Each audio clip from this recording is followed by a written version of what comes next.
Have you ever noticed how heavy the morning feels when the mind is already racing ahead to the demands of the day?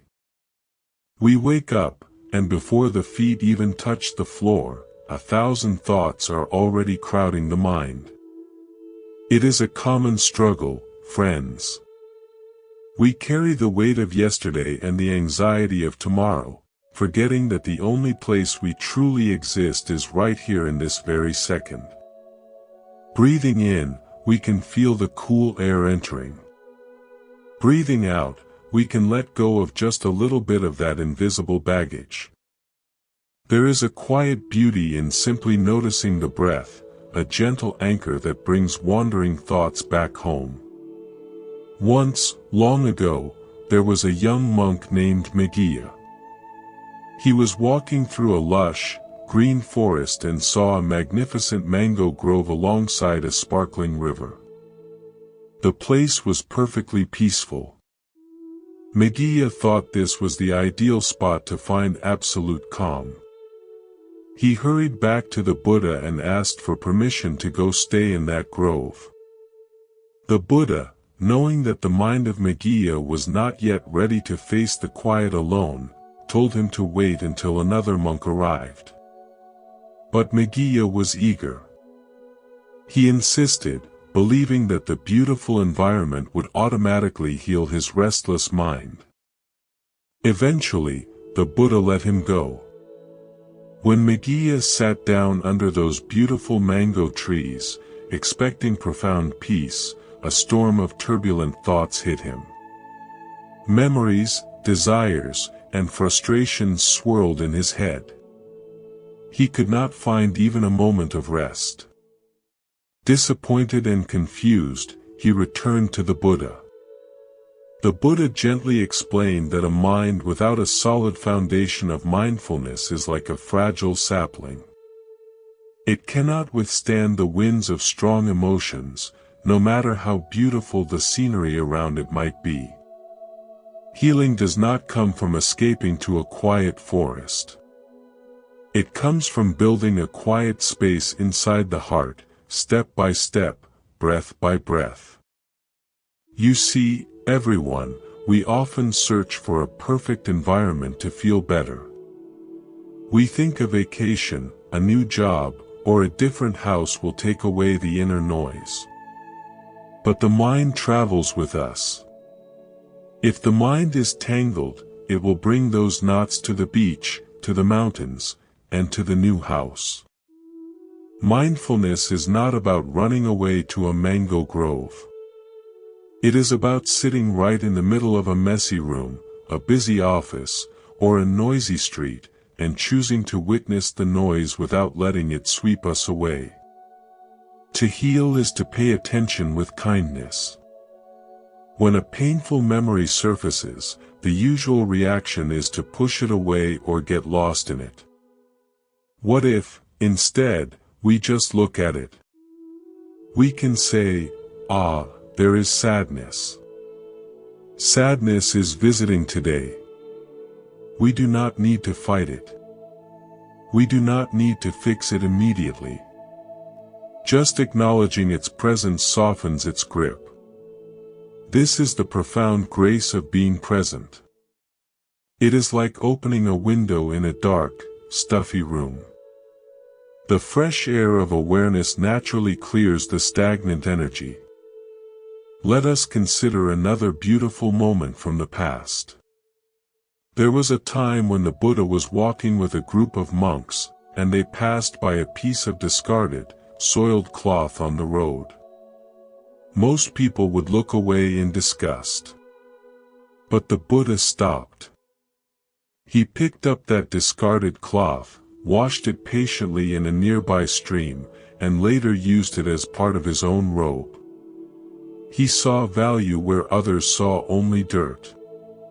Our own minds can sometimes feel like that soiled cloth, stained by regrets, fears, and anger. We might feel tempted to throw those parts of ourselves away. But mindfulness teaches us to pick up our own pain with gentle hands.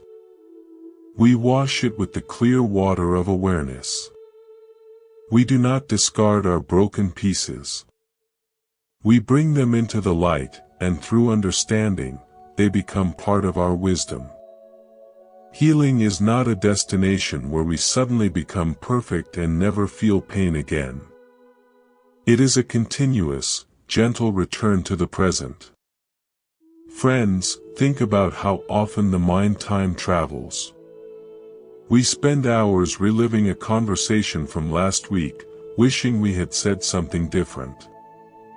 Or we spend days worrying about an event next month that might not even happen.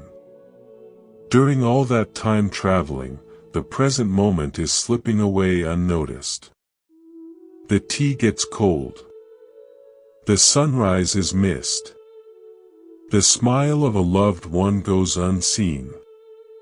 When we gently pull the mind back to the present, we are reclaiming our life. The simple act of feeling the warmth of a cup of water in your hands, or noticing the texture of the fabric against your skin, is a profound practice. It grounds the scattered energy. It tells the nervous system, you are safe right now. In this exact second, there is no tiger chasing you. There is no argument happening. There is only this breath. Let us look at the nature of thoughts. Thoughts are like clouds moving across the vast sky of the mind. Some clouds are white and fluffy. Some are dark and heavy with rain. The problem arises when we believe we are the clouds. We grab onto a dark cloud and get soaked in its rain. But true awareness is realizing that you are not the cloud.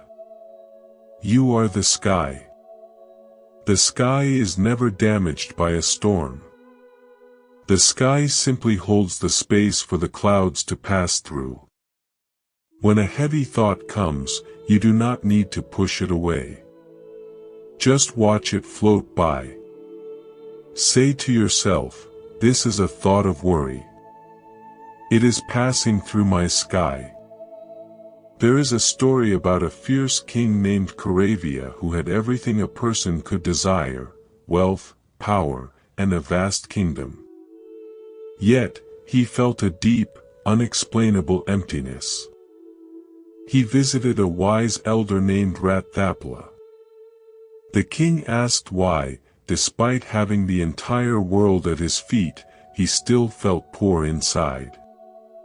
Rathapla explained that the world is unstable and is swept away, it has no shelter and no protector, it has nothing of its own, and it is a slave to craving. The king was puzzled. He said he had armies to protect him and wealth to own. But Rathapla pointed out that when sickness comes, or when sadness strikes, none of those armies can fight it off. The king still has to experience the pain alone. The only true refuge, the only real wealth, is a mind that has learned to observe itself without attachment. This story reminds us that outer circumstances cannot cure an inner ache. We can gather all the comfort in the world, but if the mind is restless, we will still feel like a beggar in a palace. Mindfulness is the inner wealth that nobody can steal. It is the steady friend that sits with you when the night is long. It does not judge you for feeling anxious. It simply offers a quiet space to breathe. Everything changes. The beautiful flowers wither, the morning dew evaporates, and the dark clouds eventually clear out. Our emotions are exactly the same. When a wave of deep sorrow hits, it feels like it will last forever. The chest feels tight, and the world looks gray. But if we observe it with mindfulness, we see that the sorrow is not static. It ebbs and flows. It has a beginning, a middle, and an end. Recognizing this changing nature takes away the fear. We do not have to panic when sadness arrives, because we know it will also leave. It is merely a guest in the house of the mind. We can offer this guest a seat, watch it for a while, and let it depart when it is ready. There was once a man named Baiya who traveled a very long distance to find the Buddha. He was in a great hurry to learn the path to peace. When he finally found the Buddha was walking to collect alms. Baiya begged for a teaching right then and there. The Buddha initially declined, saying it was not the right time, as they were in the middle of the street. But Baiya pleaded, knowing that life is unpredictable and he might not have another chance. Seeing his sincerity, the Buddha gave him a very short but incredibly powerful teaching. He told Baiya that when seeing, just see. When hearing, just hear. When sensing, just sense. When knowing, just know. Do not add anything extra. Do not add judgments, desires, or a sense of ego to the experience. Baiya understood immediately and found profound freedom right on that dusty road. This teaches us something wonderful, friends. We constantly add layers of commentary to our lives. We hear a sound, and instead of just hearing it, we immediately think, that is too loud, who is making that noise, they are so inconsiderate, my whole day is ruined. The suffering does not come from the sound itself. It comes from the heavy story we build around it. Mindfulness is the practice of dropping the story. When you drink water, just drink water. Feel the coolness. Swallow. Do not think about the emails you have to send. Do not worry about the meeting tomorrow. Just be there with the water. It sounds incredibly simple, but it is the ultimate art of living. This simplicity is where true healing begins. We spend so much of our lives exhausted because we are carrying the weight of our own stories. We carry grievances from years ago. We carry expectations for years ahead. Mindfulness asks us to put the heavy bags down for just a moment. You can always pick them back up later if you really want to. But for this one breath, you can choose to be completely free. You can choose to just breathe. It is natural for the mind to wander. Please do not ever feel frustrated with yourself when you sit quietly and find your thoughts racing. The mind is designed to think, just as the heart is designed to beat. We do not get angry at the heart for beating, so we should not get angry at the mind for thinking. The practice is not about forcing the mind to be completely blank. That is a misunderstanding that causes many people to feel like they are failing. The true practice is simply noticing that the mind has wandered. The exact moment you realize your mind has drifted away is a moment of pure magic. In that realization, you are instantly back in the present. You have woken up. You can smile at your wandering mind. You can say, "Ah, there you go again, planning the future. Come back here." And gently, without any harshness, you bring your attention back to the rhythm of your breathing. This gentle return, repeated over and over, is what strengthens the muscle of awareness. It is a gesture of deep compassion towards yourself. You are teaching yourself that you are worthy of your own time and your own peaceful presence. When we talk about mindfulness, we must also talk about gentleness. The two are inseparable companions. You cannot practice true awareness with a harsh, critical attitude.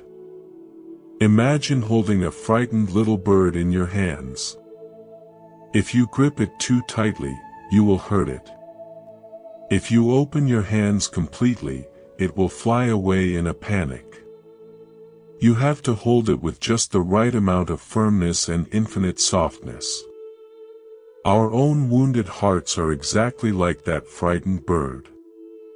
When we look at our own pain, our insecurities, or our regrets, we must look with eyes of absolute kindness. There was a time when the Buddha spoke about the way a mother cares for her only child. She protects that child with her own life. The Buddha suggested that we should cultivate that exact same boundless heart towards all living beings. But friends, that must start with ourselves. We are often our own harshest critics. We say things to ourselves in the silence of our minds that we would never dream of saying to a good friend. We judge our mistakes relentlessly. Mindfulness sheds light on this inner dialogue. When we become aware of how harshly we speak to ourselves, we have the power to change the tone. We can start to offer ourselves the same forgiveness and understanding that we so easily give to others. Healing means allowing yourself to be imperfect. It means accepting that you will stumble, you will lose your temper, and you will have days where the mind is a chaotic mess.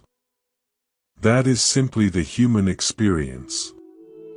The Buddha himself worked with thousands of people who were messy, confused, and struggling.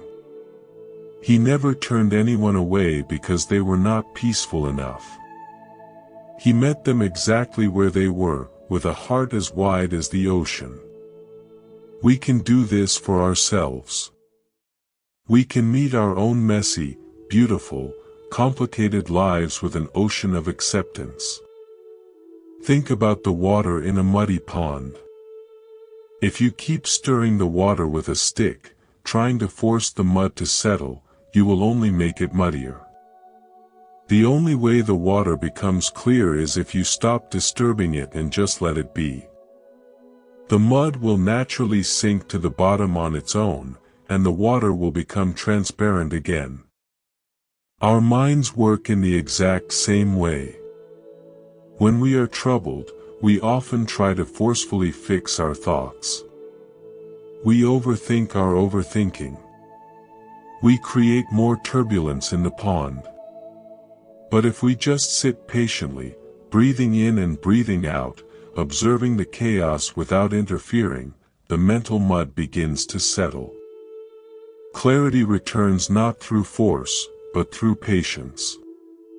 Whenever you feel overwhelmed by the demands of the world, remember that you carry a quiet sanctuary within you at all times. You do not need a ticket to go there.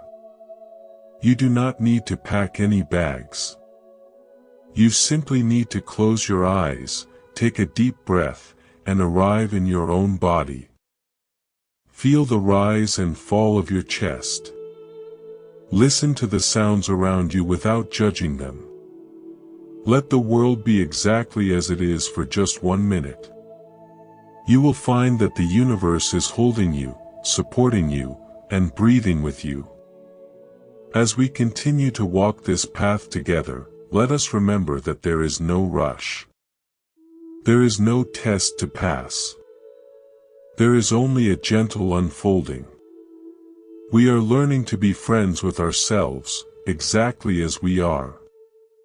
We are learning to look at our fears without flinching, and to hold our joys without clinging. We begin to see that the ordinary moments are actually filled with profound beauty. We walk past miracles every single day simply because our eyes are clouded by worries about tomorrow. When we wash our face in the morning, the cool water is a miracle. When we step outside and feel the breeze against our skin, that invisible touch is a miracle. Healing happens in these very small, quiet spaces between our heavy thoughts. It does not require grand ceremonies or escaping to a distant mountain cave. It only requires us to be here, fully present, witnessing life as it unfolds. Friends, society often tells us that we must constantly improve ourselves. We are bombarded with messages that we need to fix our flaws, banish our sadness, and achieve a state of permanent happiness. This creates a terrible pressure. We start treating our minds like a construction site, constantly digging, repairing, and judging the progress. But the soul is not a machine to be fixed. It is a garden to be tended. You do not yell at a flower to bloom faster. You provide it with water, sunlight, and fertile soil, and then you allow it to open at its own pace. Your heart needs that exact same patience. There was once a monk named Sona. Before joining the monastic order, he was a highly skilled musician, famous for playing the lute. When he began his spiritual practice, Sona was incredibly determined. He walked in meditation until his feet blistered and bled. He pushed himself to the absolute limit, denying himself any rest. Despite this intense effort, he felt no peace. His mind was agitated, filled with frustration and a sense of failure. He thought he was simply not good enough and considered giving up entirely to return to his life of luxury. The Buddha, understanding his struggle, went to visit him. The Buddha asked Sona a simple question: when you were a musician, if the strings of your lute were wound too tight, did the instrument produce a beautiful sound? Sona replied that it did not, the strings would snap. The Buddha then asked, and if the strings were too loose, did the instrument play well? Sona again answered no, the sound would be dull and flat. The Buddha smiled and explained that the mind is exactly like that lute. If you push yourself too hard with rigid expectations, your mind will snap with anxiety. If you are too lazy and lack any awareness, your mind will sink into dullness. The secret to a beautiful melody, and the secret to a peaceful mind, is finding the middle way. You must tune the strings of your heart with gentle precision, balancing steady effort with deep relaxation. This story is a beautiful reminder for all of us. When we feel broken or anxious, our first instinct is often to fight the feeling. We try to force ourselves to be positive. We tighten the strings of our minds, demanding immediate results. We say, "I must stop being sad, I must be strong right now." But forcing away pain only creates a new layer of suffering. We become stressed about being stressed. We become sad that we are sad. We must learn to loosen those strings.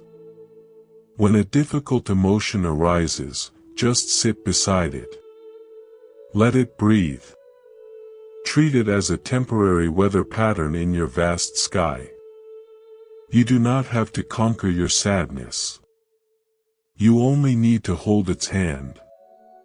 Much of our inner turmoil comes from a deep fear of losing what we hold dear. We cling tightly to our relationships, our youth, our possessions, and even our opinions. We build our identities around these things, convinced that without them, we are nothing. But life, by its very nature, is a flowing river. Everything is in constant motion. When we try to hold on to the water, it slips right through our fingers. Consider a morning long ago when the Buddha and a group of monks were resting in a forest. A farmer came running through the trees, looking absolutely frantic. His face was pale, his clothes were torn, and he was covered in sweat. He asked the monks if they had seen his 12 cows. He explained that his cows had run away, and to make matters worse, his entire crop of sesame had been destroyed by insects. He fell to his knees, weeping bitterly, declaring that his life was over and he would be better off dead. The Buddha offered him gentle words of comfort, but the farmer was too consumed by his loss to hear them. After the man left to continue his frantic search, the Buddha turned to his monks. They were sitting peacefully under the shade of the trees, owning absolutely nothing except the simple robes on their backs and a bowl for their daily food. The Buddha looked at them and said, "Do you see, monks? You are truly fortunate. You have no cows to lose.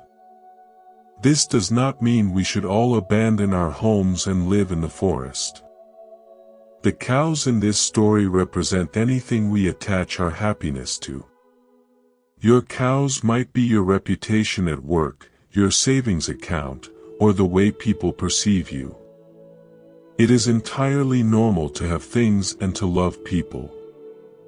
The suffering begins when we believe that our inner peace depends on these external factors remaining unchanged. True mindfulness teaches us to enjoy our cows, to care for them, but to know deep down that they do not define our core being. If the cows wander off, we will certainly feel the sting of loss. We will grieve. But we will not lose ourselves in the process, because we know our true home is within. Embracing this truth brings a remarkable sense of freedom. When you look at a beautiful sunset, you do not cry because it will soon be dark. You enjoy the vibrant colors precisely because you know they will only last for a few minutes. We can apply this exact same wisdom to our lives. The fleeting nature of everything is what makes this present moment so incredibly precious. When you hug someone you love, be fully there in the hug. Do not think about what to make for dinner. Do not worry about an argument from yesterday. Let the warmth of that embrace be your entire universe for those few seconds. Because that exact moment, with that exact feeling, will never return in the same way. Friends, how often do we carry the ghosts of our past mistakes? We drag the heavy chains of guilt behind us, letting them rattle with every step we take. We believe that because we failed once, or because we acted unskillfully out of ignorance, we are forever stained. We look at ourselves through the lens of our worst moments. But healing requires us to put down those chains. There is a powerful history about a great king named Ajatasattu. Driven by ambition and bad advice, he committed terrible acts to seize the throne. After gaining all the power he ever wanted, he found himself trapped in a nightmare. He could not sleep. Every shadow terrified him. The luxury of his palace offered no comfort. One night, under a bright full moon, the silence of his palace became unbearable. He decided to visit the Buddha, who was staying in a mango grove nearby with hundreds of monks. As the king approached the grove, an overwhelming fear gripped his heart. The forest was entirely silent. He suspected a trap. How could hundreds of men be gathered together without making a single sound? He even drew his sword, terrified. But when he finally reached the clearing, he saw a beautiful sight. The Buddha was sitting calmly, surrounded by monks sitting in perfect stillness, as quiet as a clear lake. The sheer peace of that scene struck the troubled king like a physical blow. He fell to his knees, wishing that his own young son could experience the same profound tranquility. The Buddha did not scold the king for his past. He welcomed him with profound compassion, allowing the king to sit in that safe, unjudging space. In that quiet presence, the king began the long, slow process of facing his own dark shadows. You see, everyone, guilt thrives in the dark corners of a busy mind. We run away from our past by constantly distracting ourselves with noise, work, or entertainment. But true peace only comes when we finally stop running. We must sit down in our own internal mango grove. We must look at our past mistakes not with hatred, but with a deep, understanding compassion. You are not the same person you were when you made those mistakes. The very fact that you feel regret shows that you have grown.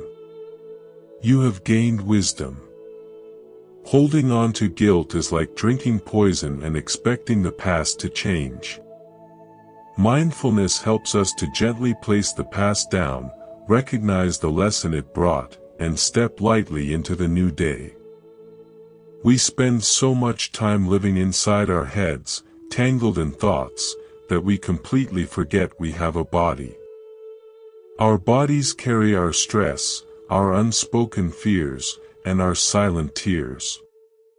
The shoulders become tight, the jaw clenches, and the breath becomes shallow. Healing is impossible if we ignore the physical vessel that carries our soul. Mindfulness invites us to reunite the mind and the body. Try this whenever you feel scattered. Stop whatever you are doing. Bring your attention to the soles of your feet. Feel the solid ground supporting you. The earth is always there, holding you up, never asking for anything in return. Move your awareness up to your hands. Are they clenched? Soften them. Notice the tension in your stomach. We hold so much anxiety there.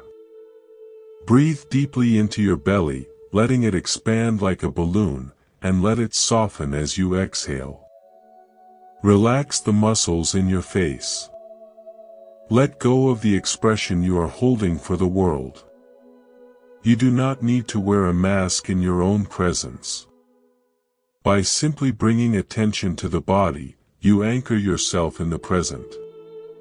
You pull your energy away from the chaotic storm of thoughts and root it deeply in the ground of right now. Let us look at a beautiful teaching called the acrobat story. The Buddha once told a story about a master acrobat and his young apprentice. They performed a dangerous routine where the master balanced a tall bamboo pole on his shoulders, and the little apprentice climbed to the very top. The master told the apprentice, "You watch out for me, and I will watch out for you." That way, by protecting each other, we will perform safely and earn our living. But the wise little apprentice disagreed. He said, "No, master, that will not work. You must watch out for yourself, and I must watch out for myself." By carefully watching our own balance, we protect ourselves, and by protecting ourselves, we protect each other. The Buddha praised the apprentice. This holds a profound truth for our daily relationships. We often exhaust ourselves trying to fix other people, trying to manage their emotions, or trying to protect them from every pain. We think this is love. But if our own mind is unbalanced, if we are filled with anxiety and exhaustion, our attempts to help others will only create more chaos. We end up like two acrobats falling off the pole. True healing means taking responsibility for your own inner balance first. When you cultivate a quiet mind and a peaceful heart, you automatically become a source of calm for everyone around you. Your presence becomes a sanctuary for others. You do not need to preach or give advice. Your steady, mindful energy is enough to calm a heated room. By taking care of your own soul, you are genuinely taking care of the world. Think about how we eat our meals. We sit in front of a screen, shoveling food into our mouths while our eyes are glued to a video or our fingers are typing a message. We swallow without tasting. We finish a plate and barely remember what we ate. This is a form of starvation, friends. The body gets calories, but the soul receives no nourishment. Eating can be a profound meditation. When you lift a piece of bread, look at it. See the sunshine, the rain, and the earth contained within it. See the hard work of the farmer, the baker, and the driver who brought it to you. The entire universe has conspired to bring this one piece of food to your plate. When you put it in your mouth, chew slowly. Experience the texture, the flavor. Be entirely present with the act of nourishing your body. This simple practice transforms an ordinary meal into an act of deep gratitude. It slows down the frantic pace of the mind. Nature is our greatest teacher of mindfulness. A tree does not worry about the wind. A tree simply deepens its roots. A flower does not compare itself to the flower blooming next to it. It just blooms. A river does not stress about reaching the ocean. It just flows around the rocks, adapting to whatever obstacles lie in its path. We have lost our connection to this natural rhythm. We try to force our lives into straight lines, demanding predictability and control. But life is wild and curved and unpredictable. When we align ourselves with the rhythm of nature, we stop fighting reality. When we open our hearts to this natural flow, we realize that true strength does not come from building thick walls to keep the pain out, but rather from allowing the waters of experience to pass through us without washing us away. We are so afraid of feeling vulnerable. We think that if we let our guard down, the world will crush us. But friends, look at the mighty oak tree during a massive storm. Its thick, rigid branches often snap under the pressure of the howling wind. Now look at the humble bamboo. It bends completely to the ground when the gale hits, looking as though it has been defeated.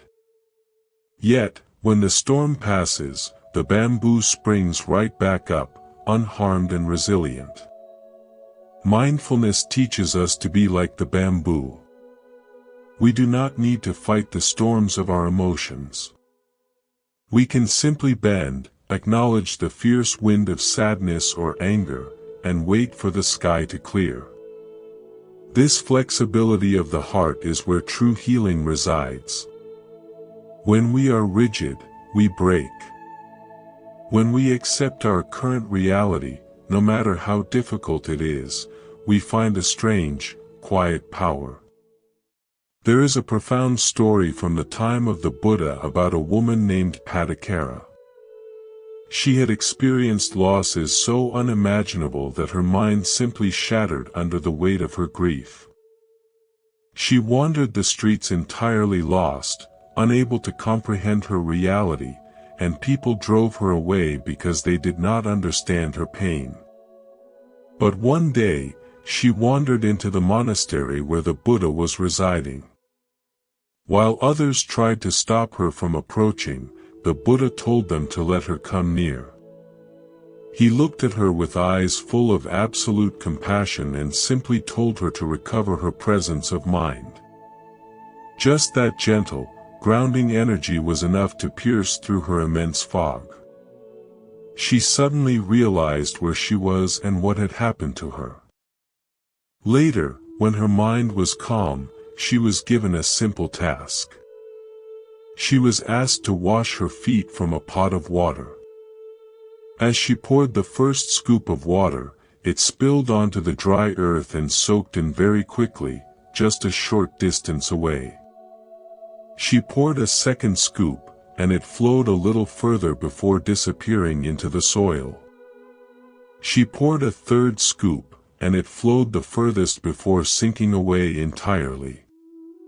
In that quiet, mindful observation of the water, a profound realization dawned on her. She saw that human life is exactly like that water. Some lives end very early, like the first scoop.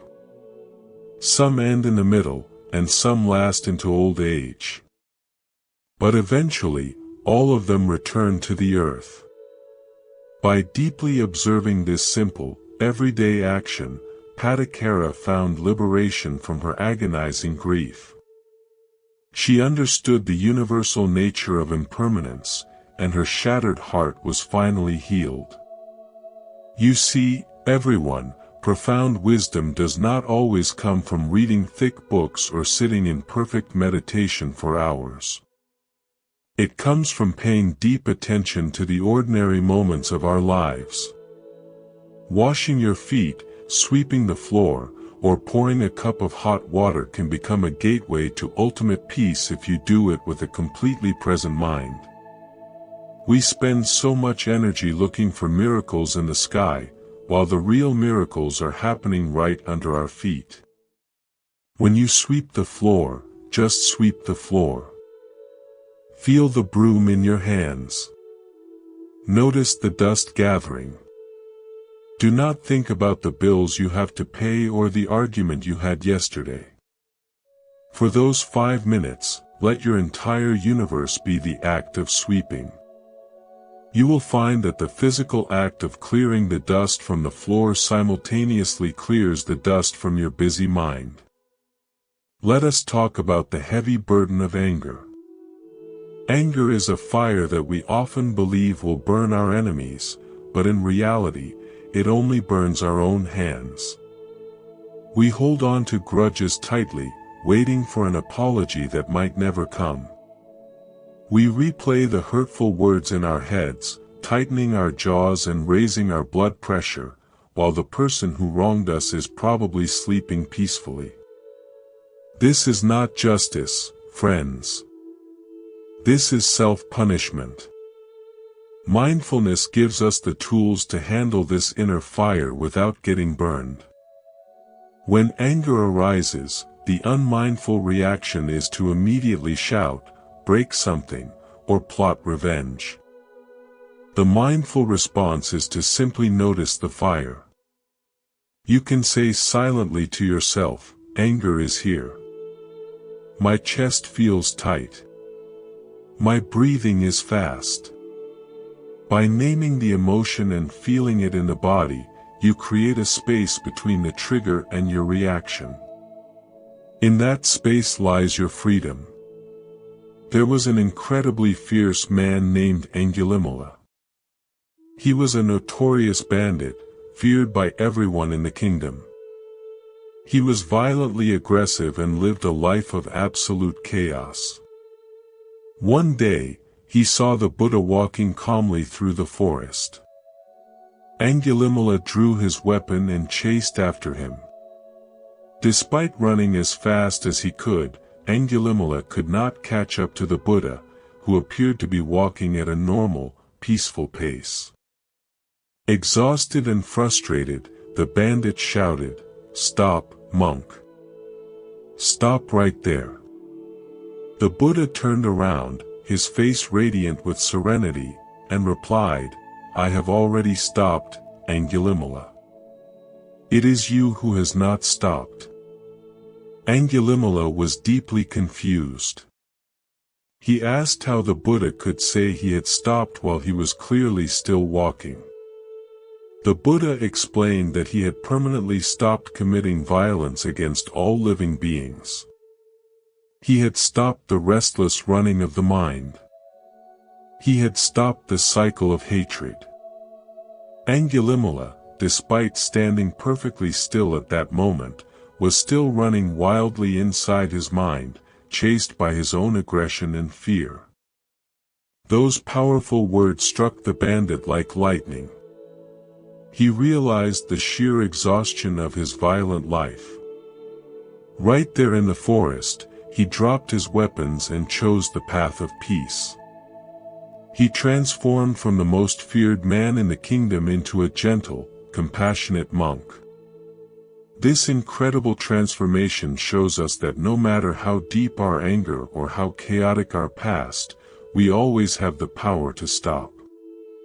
We do not have to be slaves to our impulsive reactions. When someone says something hurtful to you, you do not have to immediately throw a verbal rock back at them. You can take one deep, conscious breath. You can observe the sting of their words without letting that sting control your next action. You can look at the other person and realize that their hurtful words are born from their own unhealed pain. Happy people do not go around intentionally hurting others. When we understand this, our anger naturally transforms into pity or even compassion. We stop taking their venom personally. It is completely normal to feel tired on this journey. Healing is not a straight upward line. It is a spiral. Sometimes you will feel like you have made so much progress. You will feel calm, centered, and full of love. Then, a few days later, an old trigger will hit you, and you will feel like you are right back at the bottom of the mountain, drowning in anxiety or frustration. Please, everyone, do not let this discourage you. Do not judge yourself harshly when you stumble. The fact that you notice you have stumbled is proof that you are awake. In the past, you might have stayed on the ground for months without even realizing it. Now, you see the fall. You feel the scrape on your knee. And you have the choice to gently brush yourself off and stand back up. Treat yourself with the tenderness you would offer a small child who is learning to walk. When a toddler falls down, we do not yell at them or call them a failure. We smile encouragingly, we hold out our hands, and we say, "It is okay, try again." Your mind needs that exact same encouragement. When your mindfulness slips, and you find yourself lost in a downward spiral of negative thinking, just smile at your wandering mind. Offer yourself a hand. Say, "It is okay, we are just learning." Let us come back to the breath. This gentle persistence is the key to lasting transformation. Consider the way a river shapes a rock. A rushing river does not smash a giant boulder into dust with one massive blow. It continuously flows over the stone, day after day, year after year. The water is soft and yielding, while the rock is hard and stubborn.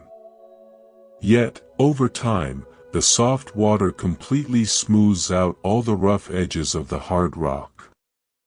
The water wins not through violence, but through soft, persistent presence. Our mindfulness practice is the water, and our stubborn habits, our fears, and our traumas are the rock. We do not need to aggressively attack our flaws. We just need to let the gentle, persistent stream of awareness flow over them every single day. Eventually, the rough edges of our anxiety will become smooth. Sometimes we feel overwhelmed by the sheer amount of suffering in the world. We look around and see sickness, conflict, and heartbreak, and we wonder how our small, quiet practice of breathing can possibly make a difference. But the truth is, the state of the world is simply a reflection of the collective state of human minds. A chaotic world is born from chaotic minds. A peaceful world can only be born from peaceful minds. When you take the time to heal your own heart, you are literally adding a drop of peace to the vast ocean of humanity. You become a quiet sanctuary for your family, your friends, and your coworkers. Your calm presence can de-escalate a tense situation in an office. Your compassionate listening can heal a friend who feels entirely alone. There was a time when the Buddha encountered a massive, furious elephant named Nalajairai. The elephant was intoxicated and completely out of control, charging down the narrow streets of the city, destroying everything in its path. People were screaming and running for their lives in sheer terror. The monks who were with the Buddha begged him to turn back and seek shelter. But the Buddha simply stood his ground, radiating an intense, boundless field of loving kindness. He did not project fear. He did not project anger or a desire to fight. He just poured pure, unconditional love toward the enraged animal. As the furious elephant charged toward him, it suddenly felt this overwhelming wave of peace. The massive creature slowed down, stopped right in front of the Buddha, and gently lowered its large head in complete submission. The Buddha calmly stroked the elephant, and the chaos in the city completely dissolved into silence. Friends, we all face charging elephants in our lives. These elephants might take the form of a terrifying medical diagnosis, a sudden financial crisis, or a bitter conflict with a loved one. Our instinct is to panic, to run away, or to fight back with equal aggression. But this story teaches us a different way. It teaches us the incredible, subduing power of a peaceful heart. When you face a crisis with a grounded, mindful presence, the crisis loses its power to destroy you. You do not panic. You breathe. You assess the situation clearly. You respond with wisdom rather than reacting with blind fear. Your inner calm becomes a protective shield that not only keeps you safe but also helps to tame the chaotic energy around you. This is why taking time for yourself is never a selfish act. Sitting quietly for 10 minutes in the morning before the house wakes up is an act of profound generosity to the world. You are tuning your instrument so that you can play a beautiful, harmonious melody for everyone you meet that day. If you start your day rushing, checking your phone, and filling your head with stressful news, you are tuning your instrument to the frequency of anxiety. And that is the chaotic music you will play for your children, your partner, and your colleagues. Give yourself the gift of a slow morning. Feel the warmth of your bed. Listen to the birds outside. Let your soul catch up with your body before you rush out the door. We often carry the belief that we must figure everything out right now. We demand certainty from a universe that is inherently uncertain. We want to know exactly what will happen next year, where our careers will lead, and how our relationships will unfold. This desperate need for control is the root of so much sleeplessness and anxiety. Mindfulness invites us to make peace with not knowing. It is a beautiful relief to finally admit, I do not know what tomorrow will bring, and that is perfectly fine. There is a fascinating account of a young weaver whose mind was incredibly sharp. The Buddha came to her town, and she went to listen to his teachings. The Buddha looked directly at her in the crowd and asked 4 profound questions. He asked, "Where have you come from?" She answered, "I do not know." He asked, "Where are you going?" She answered, "I do not know." Then he asked, "Do you not know?" She replied, "I know." Finally, he asked, "Do you know?" And she replied, "I do not know." The crowd was completely baffled, thinking she was being disrespectful or talking in riddles. But the Buddha praised her deep wisdom and asked her to explain her answers to everyone. She calmly explained that when he asked where she came from, he meant where her soul was before this life, and she truly did not know. When he asked where she was going, he meant where she would go after death, and she did not know that either. When he asked if she did not know, he was asking if she knew she was going to die one day, and she confidently answered that yes, she knew death was certain. And finally, when he asked if she knew, he was asking if she knew exactly when she would die, and she answered that she did not know the time or the hour. This young woman grasped the fundamental truth of our existence. We know that our time here is limited, but we have absolutely no idea when the clock will stop. This is not meant to be a terrifying thought. It is meant to be a liberating one. When we truly embrace the uncertainty of life, we stop postponing our happiness. We stop waiting for the perfect moment to be kind, to forgive, or to simply rest.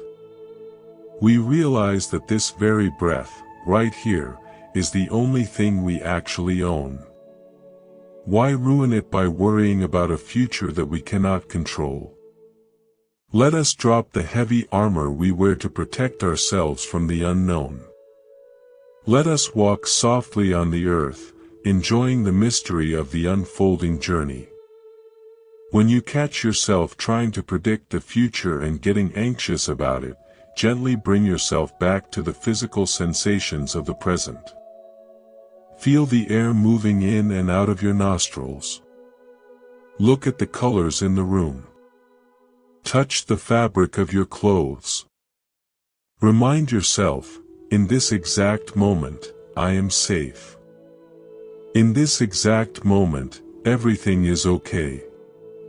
Healing is a quiet revolution that happens inside the heart. It happens when we stop being at war with ourselves. We spend so much energy trying to be someone else. We look at other people and think they have it all figured out. We compare our messy behind-the-scenes reality with their polished public appearances. We judge our bodies, our bank accounts, and our achievements against impossible standards. This constant comparison is a thief that steals our joy. Mindfulness helps us to turn the spotlight inward, illuminating our own unique, beautiful path. When you sit in quiet contemplation, you begin to discover your true nature.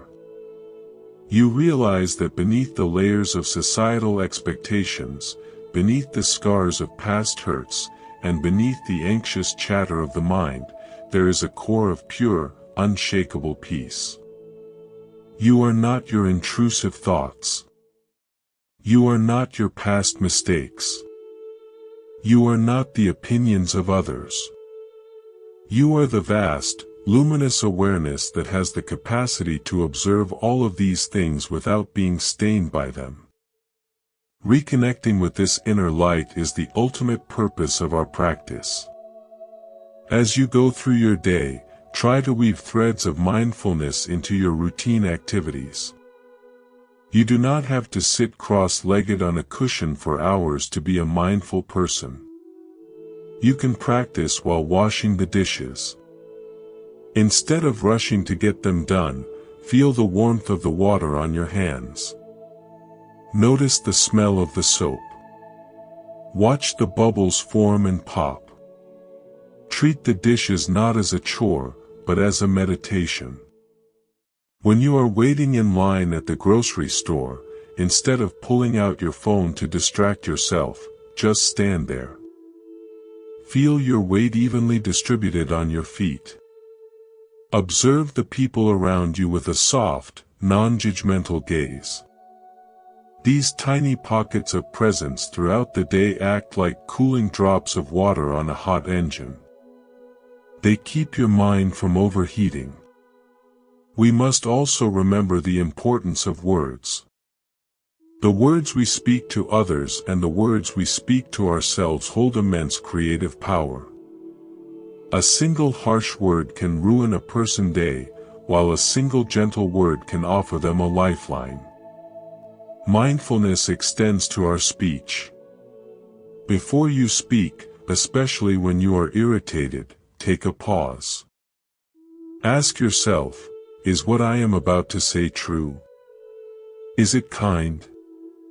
Is it necessary right now? If the answer is no, it is often better to remain silent. Silence is a beautiful space where wisdom can grow.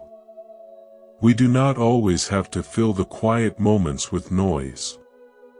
When we learn to rest in silence, we become comfortable with our own company. Many of us are terrified of being alone with our thoughts, so we constantly surround ourselves with distractions. But if we continuously run away from ourselves, how can we ever heal?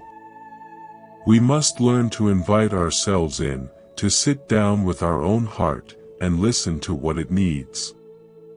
Sometimes it just needs a good cry. Sometimes it needs a long walk in nature. Sometimes it just needs us to acknowledge that life is really hard right now. By validating our own feelings, we become our own best friend.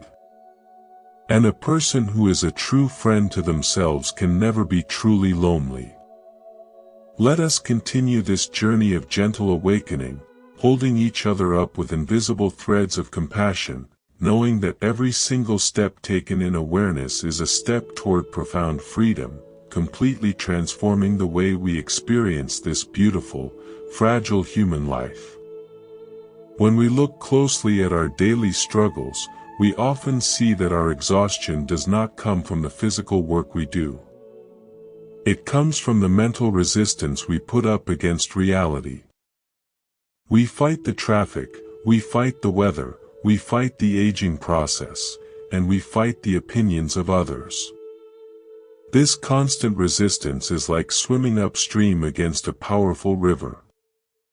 No wonder we feel so incredibly tired by the end of the day. Healing begins the exact moment we stop fighting the current and allow ourselves to float, trusting that the water knows exactly where it is going. We identify so deeply with our physical forms, friends. We look in the mirror and we see the wrinkles appearing, we feel the joints aching when the weather changes, and a quiet panic sets in. We think that because the body is declining, our value is also declining. But there is a wonderful story about a very old man named Naculapita. He was frail, constantly sick, and feeling the heavy weight of his advanced years. He traveled to see the Buddha, seeking some comfort for his failing body. He explained how weak he felt, how every step was a struggle, and how the shadow of death was constantly hovering over him. The Buddha looked at this elderly man with immense tenderness and offered a teaching that completely shifted his perspective. The Buddha told him that yes, the body is afflicted. It is like a fragile eggshell, carrying us through the rough terrain of life. It is bound to crack, to ache, and to eventually break down. That is simply the undeniable law of nature. But then the Buddha gave him a profound instruction. He said, "You must train yourself like this. You must say, even though my body is afflicted, my mind will not be afflicted." Those words hold the key to absolute freedom. Your body might be sick, your energy might be low, but your mind does not have to become sick with worry. Your mind does not have to become paralyzed by fear. The body is merely the guest house, while your awareness is the vast, open sky above it. The sky is never damaged when the guest house needs repairs. When you feel physical pain, try to simply observe the sensation without adding the heavy story of suffering to it. You can say, "There is pain in the knee right now." But you do not have to say, "My whole life is ruined because my knee hurts." By separating the physical sensation from the mental story, you create a space of deep peace even in the midst of physical discomfort. Sometimes, in our desperate search for healing, we become completely obsessed with the methods themselves. We read countless books, we force ourselves to sit in rigid meditation postures, and we judge ourselves harshly if our minds wander for even a second. We turn the beautiful practice of mindfulness into another stressful job. We become attached to the idea of being perfectly spiritual. To understand this trap, consider the famous teaching of the raft. The Buddha described a traveler who came across a wide, dangerous, and terrifying river. The traveler wanted to reach the peaceful shore on the other side, but there was no bridge and no boat. So, the traveler gathered branches, leaves, and vines, and painstakingly built a sturdy raft. Using this raft, and paddling with his hands and feet, he safely crossed the dangerous water. When he reached the safe shore, he looked at the raft and thought, "This raft has been incredibly helpful to me. It saved my life. It would be wrong to just leave it here." So, the traveler hoisted the heavy wooden raft onto his head and carried it with him as he continued his journey on dry land. The Buddha asked his listeners if that traveler was doing the right thing with the raft. The obvious answer is no. The raft was essential for crossing the water, but once on dry land, it became an unbearable, unnecessary burden. The wise thing to do would be to leave the raft by the river for the next traveler and walk forward freely. The teachings, the meditations, and the practices we use to heal ourselves are exactly like that raft. They are tools to carry us across the river of suffering. But once we find our inner peace, we must not cling rigidly to the rules and the methods. True healing is fluid. It is living spontaneously from a place of love, not carrying a heavy book of rules on our heads everywhere we go. This brings us to the profound realization that we often look for healing in the wrong places. We look for a savior. We look for a perfect teacher, a perfect partner, or a perfect community to finally make us feel whole. We become infatuated with the external image of peace, forgetting that true peace can only be cultivated inside our own hearts. There was once a young monk named Vakali. He was absolutely mesmerized by the physical presence of the Buddha. He found the Buddha so incredibly radiant and beautiful that he spent all his time just following him around, staring at him. He neglected his own meditation practice because he was so attached to being near the physical form of his teacher. The Buddha, knowing that this attachment was actually preventing Vakali from finding true liberation, decided to speak to him very directly. He said to Vakali, "What is there in seeing this vile, physical body? This body is impermanent and subject to decay. He who sees the Dharma sees me. And he who sees me sees the Dharma." The Buddha was gently pushing Vakali to look past the surface. He was teaching him that true connection is not about physically clinging to another person. The ultimate truth, the Dharma, is not a person you can touch or follow around. It is the living reality of wisdom and compassion that exists everywhere, especially within your own mind. When you understand the nature of reality, when you treat yourself and others with profound kindness, you are touching the true essence of the teachings. You do not need an external figure to save you. The light you are searching for is already shining brightly within your own chest.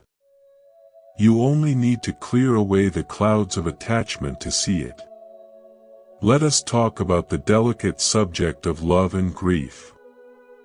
We love deeply, and because we love, we are terrified of losing the people who hold our hearts. We live in a constant state of low-level anxiety, worrying about the safety of our children, our parents, and our partners.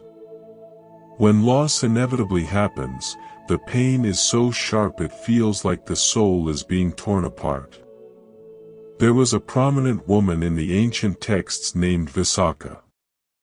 She was incredibly generous and devoted, but one day, she suffered a devastating blow. Her beloved young grandchild passed away. Consumed by an ocean of grief, she walked to the monastery to see the Buddha. Her clothes and hair were completely wet from wandering aimlessly in the rain, blinded by her tears. The Buddha received her with immense compassion and asked her what was causing her such unbearable pain. After she explained her tragic loss, the Buddha asked her a very unexpected question. He asked Visakha if she would like to have as many children and grandchildren as there are people living in the entire city of Savatthi. Visakha, still weeping, said yes, she would love to have that many relatives. The Buddha then gently pointed out the reality of that desire. He told her that if she had thousands of relatives in the city, she would also have to attend a funeral every single day. Because people pass away every day. He said, those who have 100 dear ones have 100 sorrows. Those who have 10 dear ones have 10 sorrows. Those who have 1 dear one have 1 sorrow. And those who have no dear ones have no sorrow at all. They are free from grief. Now, everyone, this is a very profound and challenging teaching. It does not mean we should build a fortress around our hearts and refuse to love anyone just to protect ourselves from pain. A life without love is a barren desert. What this story teaches us is the nature of attachment. It teaches us to love with open hands instead of a closed fist. We must love our family and friends with an immense, overflowing warmth, but we must simultaneously understand that they do not belong to us. They belong to the universe. Their time with us is a temporary, beautiful gift, not a permanent possession. When we practice loving without clinging, our relationships become pure joy. We appreciate every single moment with them because we know it is fleeting. And when the time comes for them to leave, we still feel the sadness, but it is a clean, beautiful sadness born of love, not the desperate, agonizing pain born of possessiveness. Healing also requires us to examine how we react to the daily judgments and criticisms from the world around us.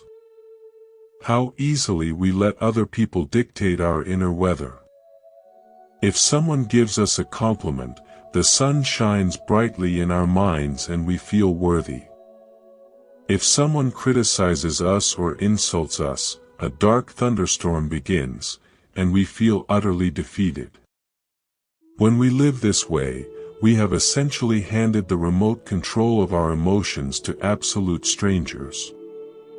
We become puppets, dancing to the tune of other people's opinions. Consider the incredible poise of the Buddha when he faced a massive public scandal.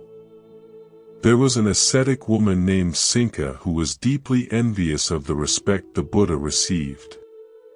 She devised a wicked plan to ruin his reputation.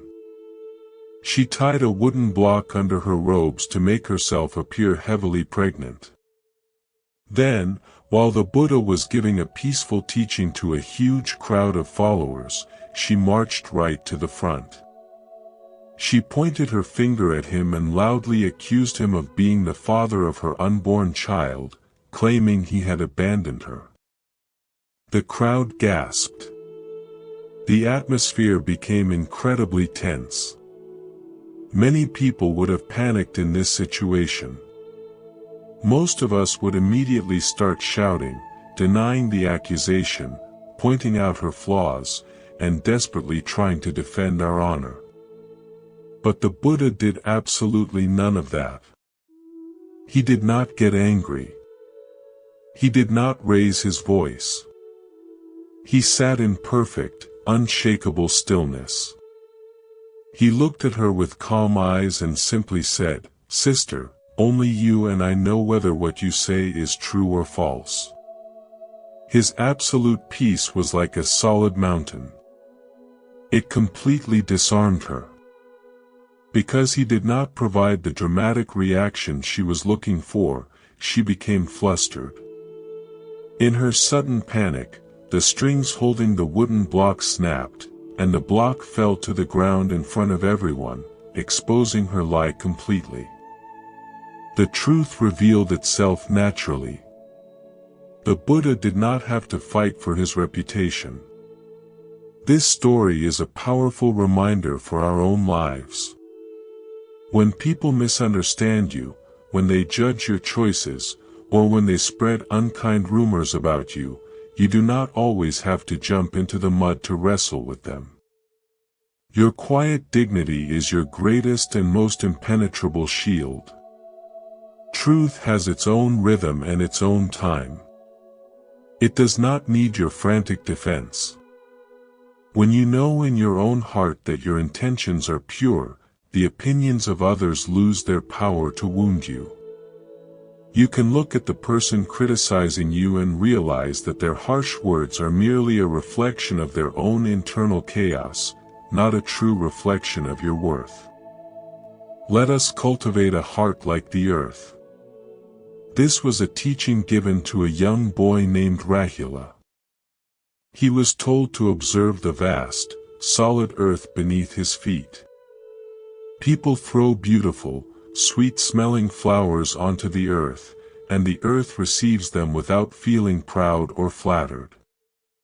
People also throw disgusting, foul-smelling garbage onto the earth, and the earth receives it without feeling insulted or angry. The earth simply takes it all in, remains perfectly stable, and slowly transforms the garbage into fertile soil to grow more flowers. Friends, we can train our minds to be exactly like the earth. When the world throws praise and success at you, enjoy it, but do not let it inflate your ego. Do not become attached to the applause. And when the world throws failure, rejection, or harsh words at you, accept it without letting it crush your spirit. Do not take it personally. Let it compost in your mind and turn it into the wisdom that will nourish your future growth. Equanimity is the ultimate superpower. It is the ability to walk through a storm with a completely steady heart. How do we build this earth-like equanimity? We build it through sympathetic joy, the beautiful practice of being genuinely happy for others. Envy is a heavy burden that poisons our own happiness. We look at a friend who gets a promotion, a neighbor who buys a beautiful house, or someone who finds a wonderful relationship, and a tiny voice of resentment whispers in our minds. We think, why not me? We feel that their success somehow diminishes our own value. But the universe is not a zero-sum game. Someone else lighting their candle does not blow out your flame. When you practice sympathetic joy, you intentionally celebrate the good fortune of others. When you see someone smiling, you smile with them. You silently say, "I am so glad you are happy. May your happiness continue to grow." This practice completely eradicates the bitter roots of jealousy. It expands your heart to a massive size. When you can find joy in the success of others, you multiply your own opportunities for happiness 1,000 times over. You no longer have to wait for good things to happen only to you. The whole world becomes a source of celebration. Take a moment to appreciate the sheer miracle of your breathing right now. In this exact second, your lungs are drawing in oxygen, your heart is pumping blood, and your brain is processing these words. Millions of complex processes are happening inside your body flawlessly, without you having to consciously direct a single one of them. You are being kept alive by a profound, intelligent energy. When you feel lost, when you feel like a failure, just place your hand over your heart and feel that steady rhythm. That heartbeat is the universe saying, "You belong here. You have a purpose here. You are worthy of taking up space on this earth." We forget this miracle because our minds are constantly projected into the future. We live in a state of eternal waiting. We tell ourselves, "I will finally be happy when I get that new job. I will be at peace when the children grow up.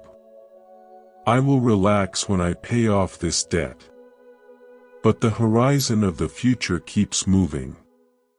Once you reach that goal, your mind will immediately create a new condition for your happiness. You will spend your entire life waiting to live. Mindfulness is the gentle reminder to stop waiting. The tea you are drinking right now is the best tea in the world. The chair you are sitting on is the most comfortable chair. The breath you are taking is the most important breath of your life. Because it is the only one that is actually real. When you wash your face in the morning, do not rush through it while mentally planning your emails. Feel the cool water splashing against your skin. Feel the towel drying your face.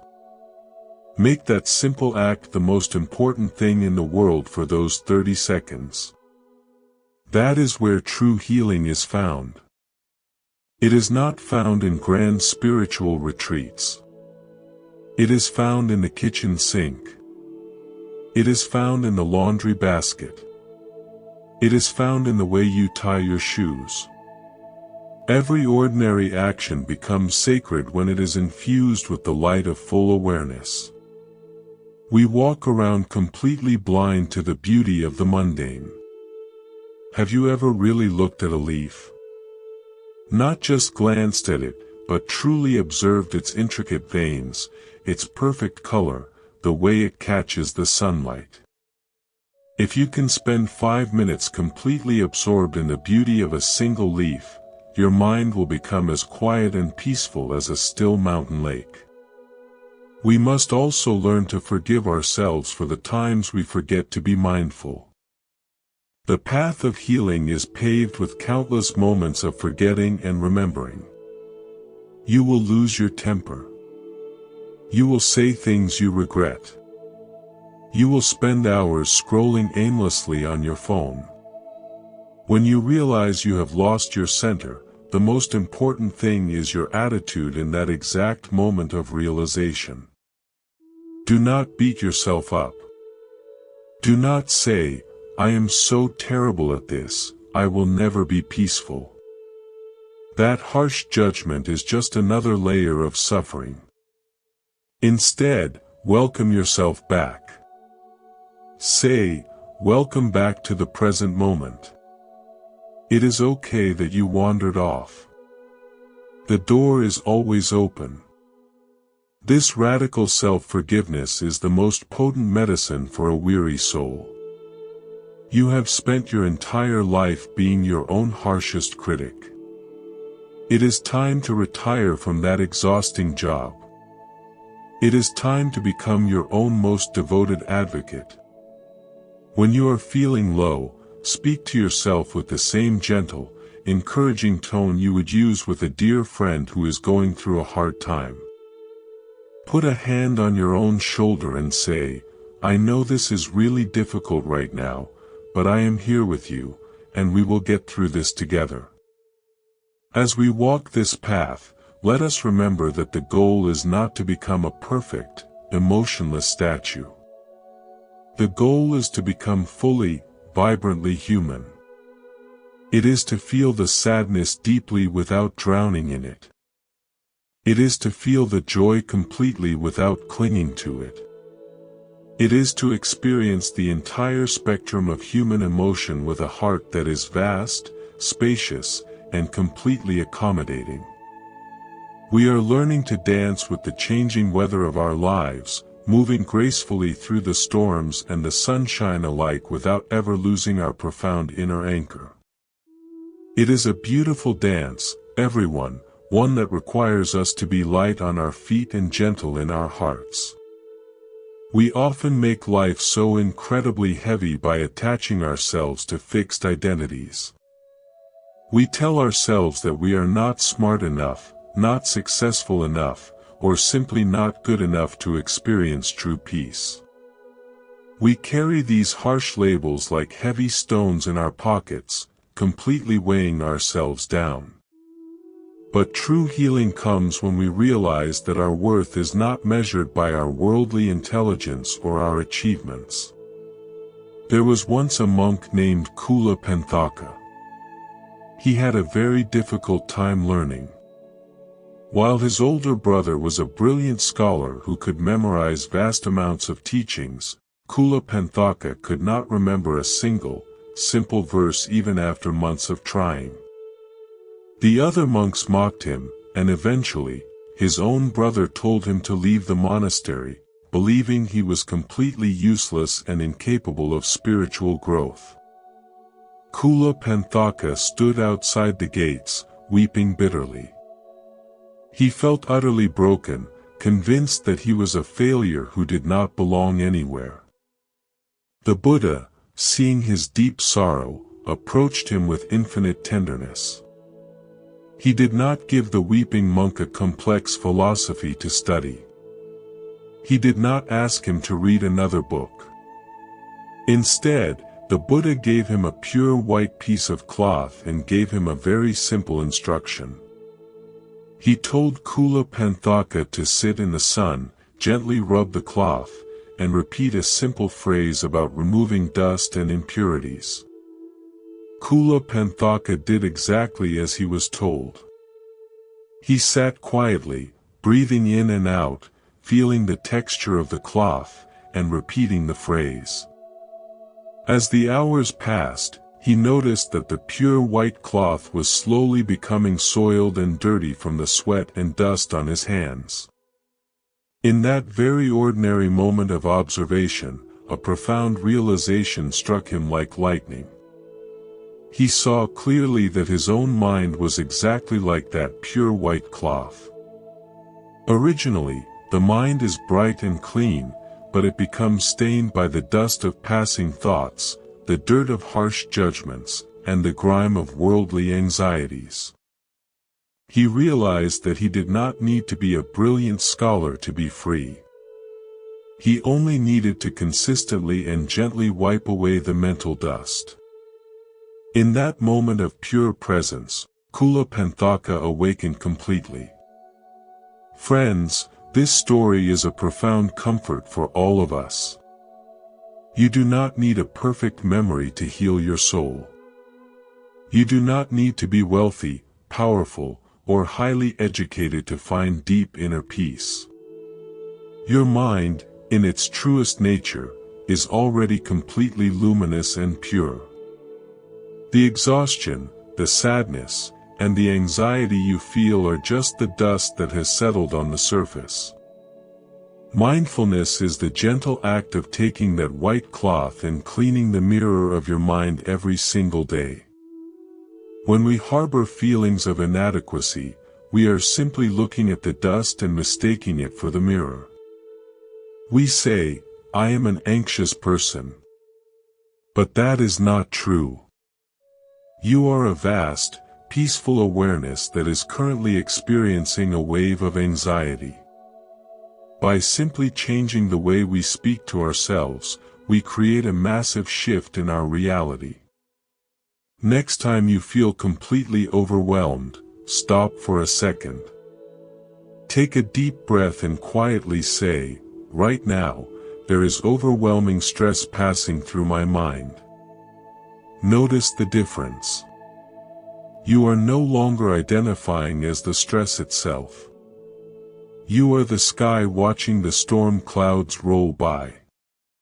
Let us explore the heavy burden of material worry. We live in a society that constantly equates our value with our bank accounts and our possessions.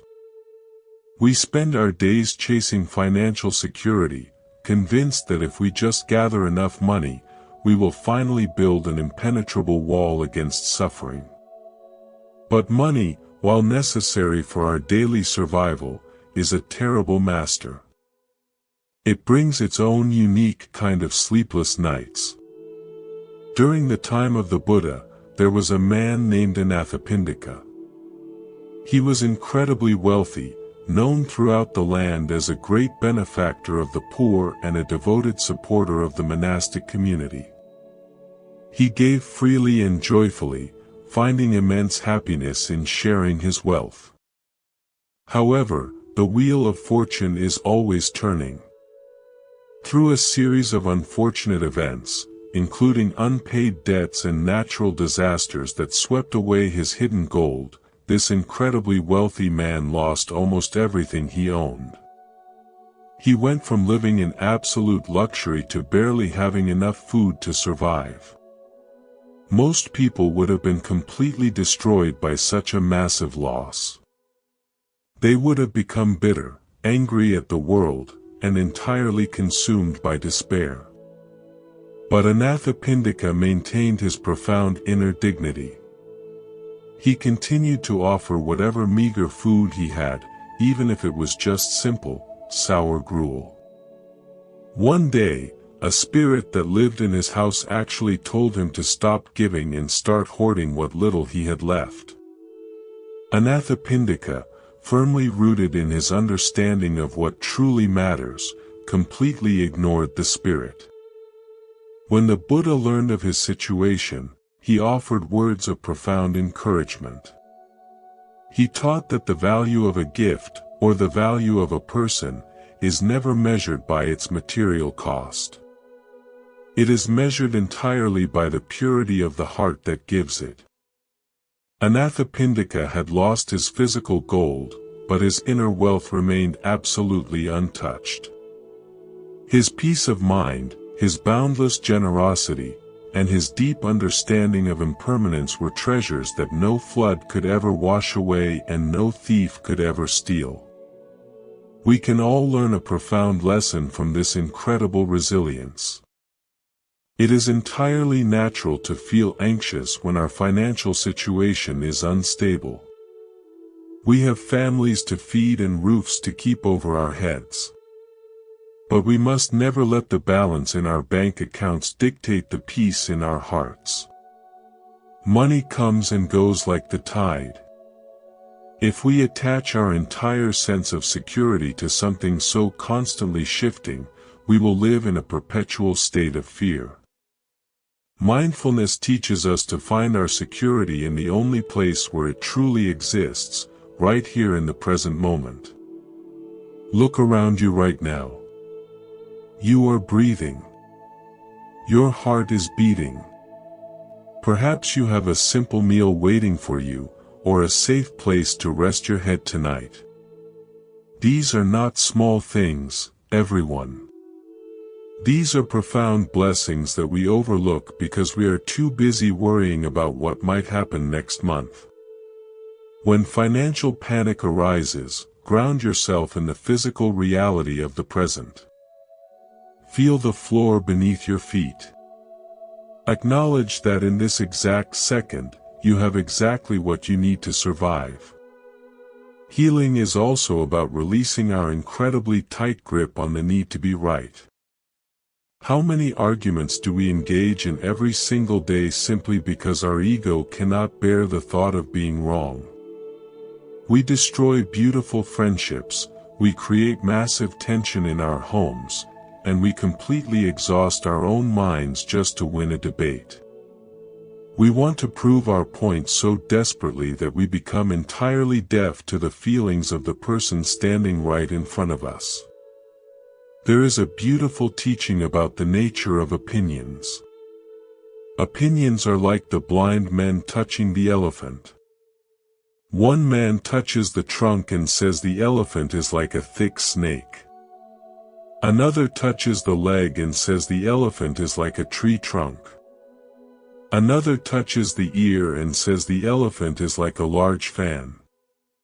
Each man is completely convinced that he is right based on his own limited experience. They argue fiercely, calling each other liars and fools. But the truth is, they are all partially right, and they are all completely wrong. They are missing the vast, complex totality of the entire animal. Our views of the world are exactly the same. We see life through the incredibly narrow lens of our own upbringing, our own traumas, and our own limited experiences. When someone disagrees with us, instead of seeing them as an enemy to be defeated, we can choose to see them as another person holding a different part of the elephant. Mindfulness gives us the beautiful capacity to pause before we react.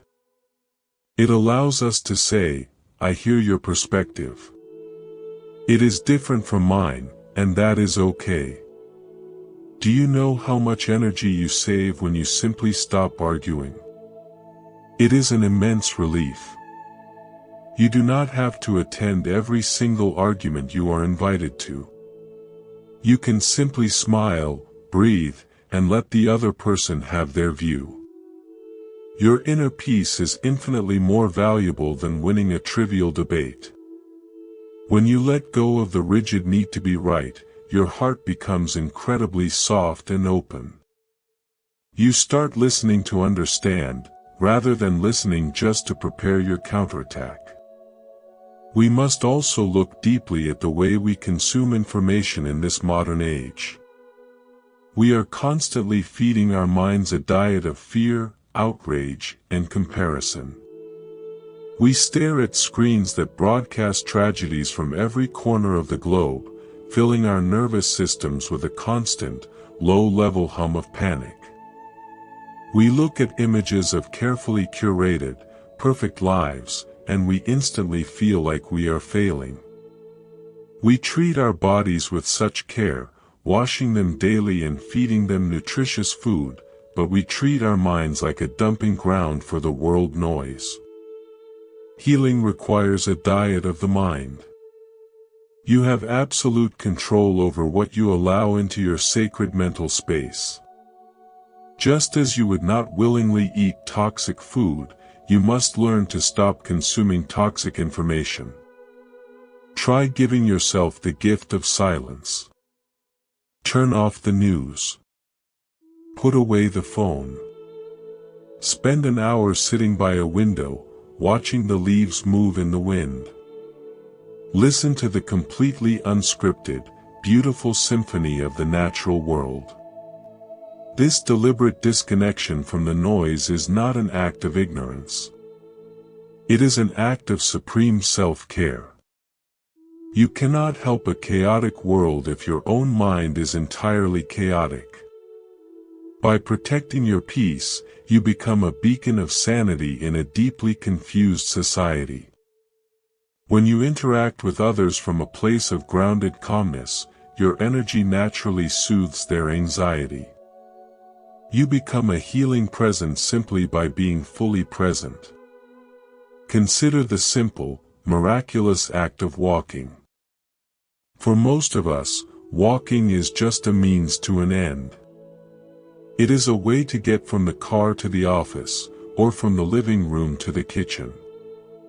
We rush through our steps, our minds already miles ahead of our bodies. But walking can become one of the most profound practices of healing. When you walk, just walk.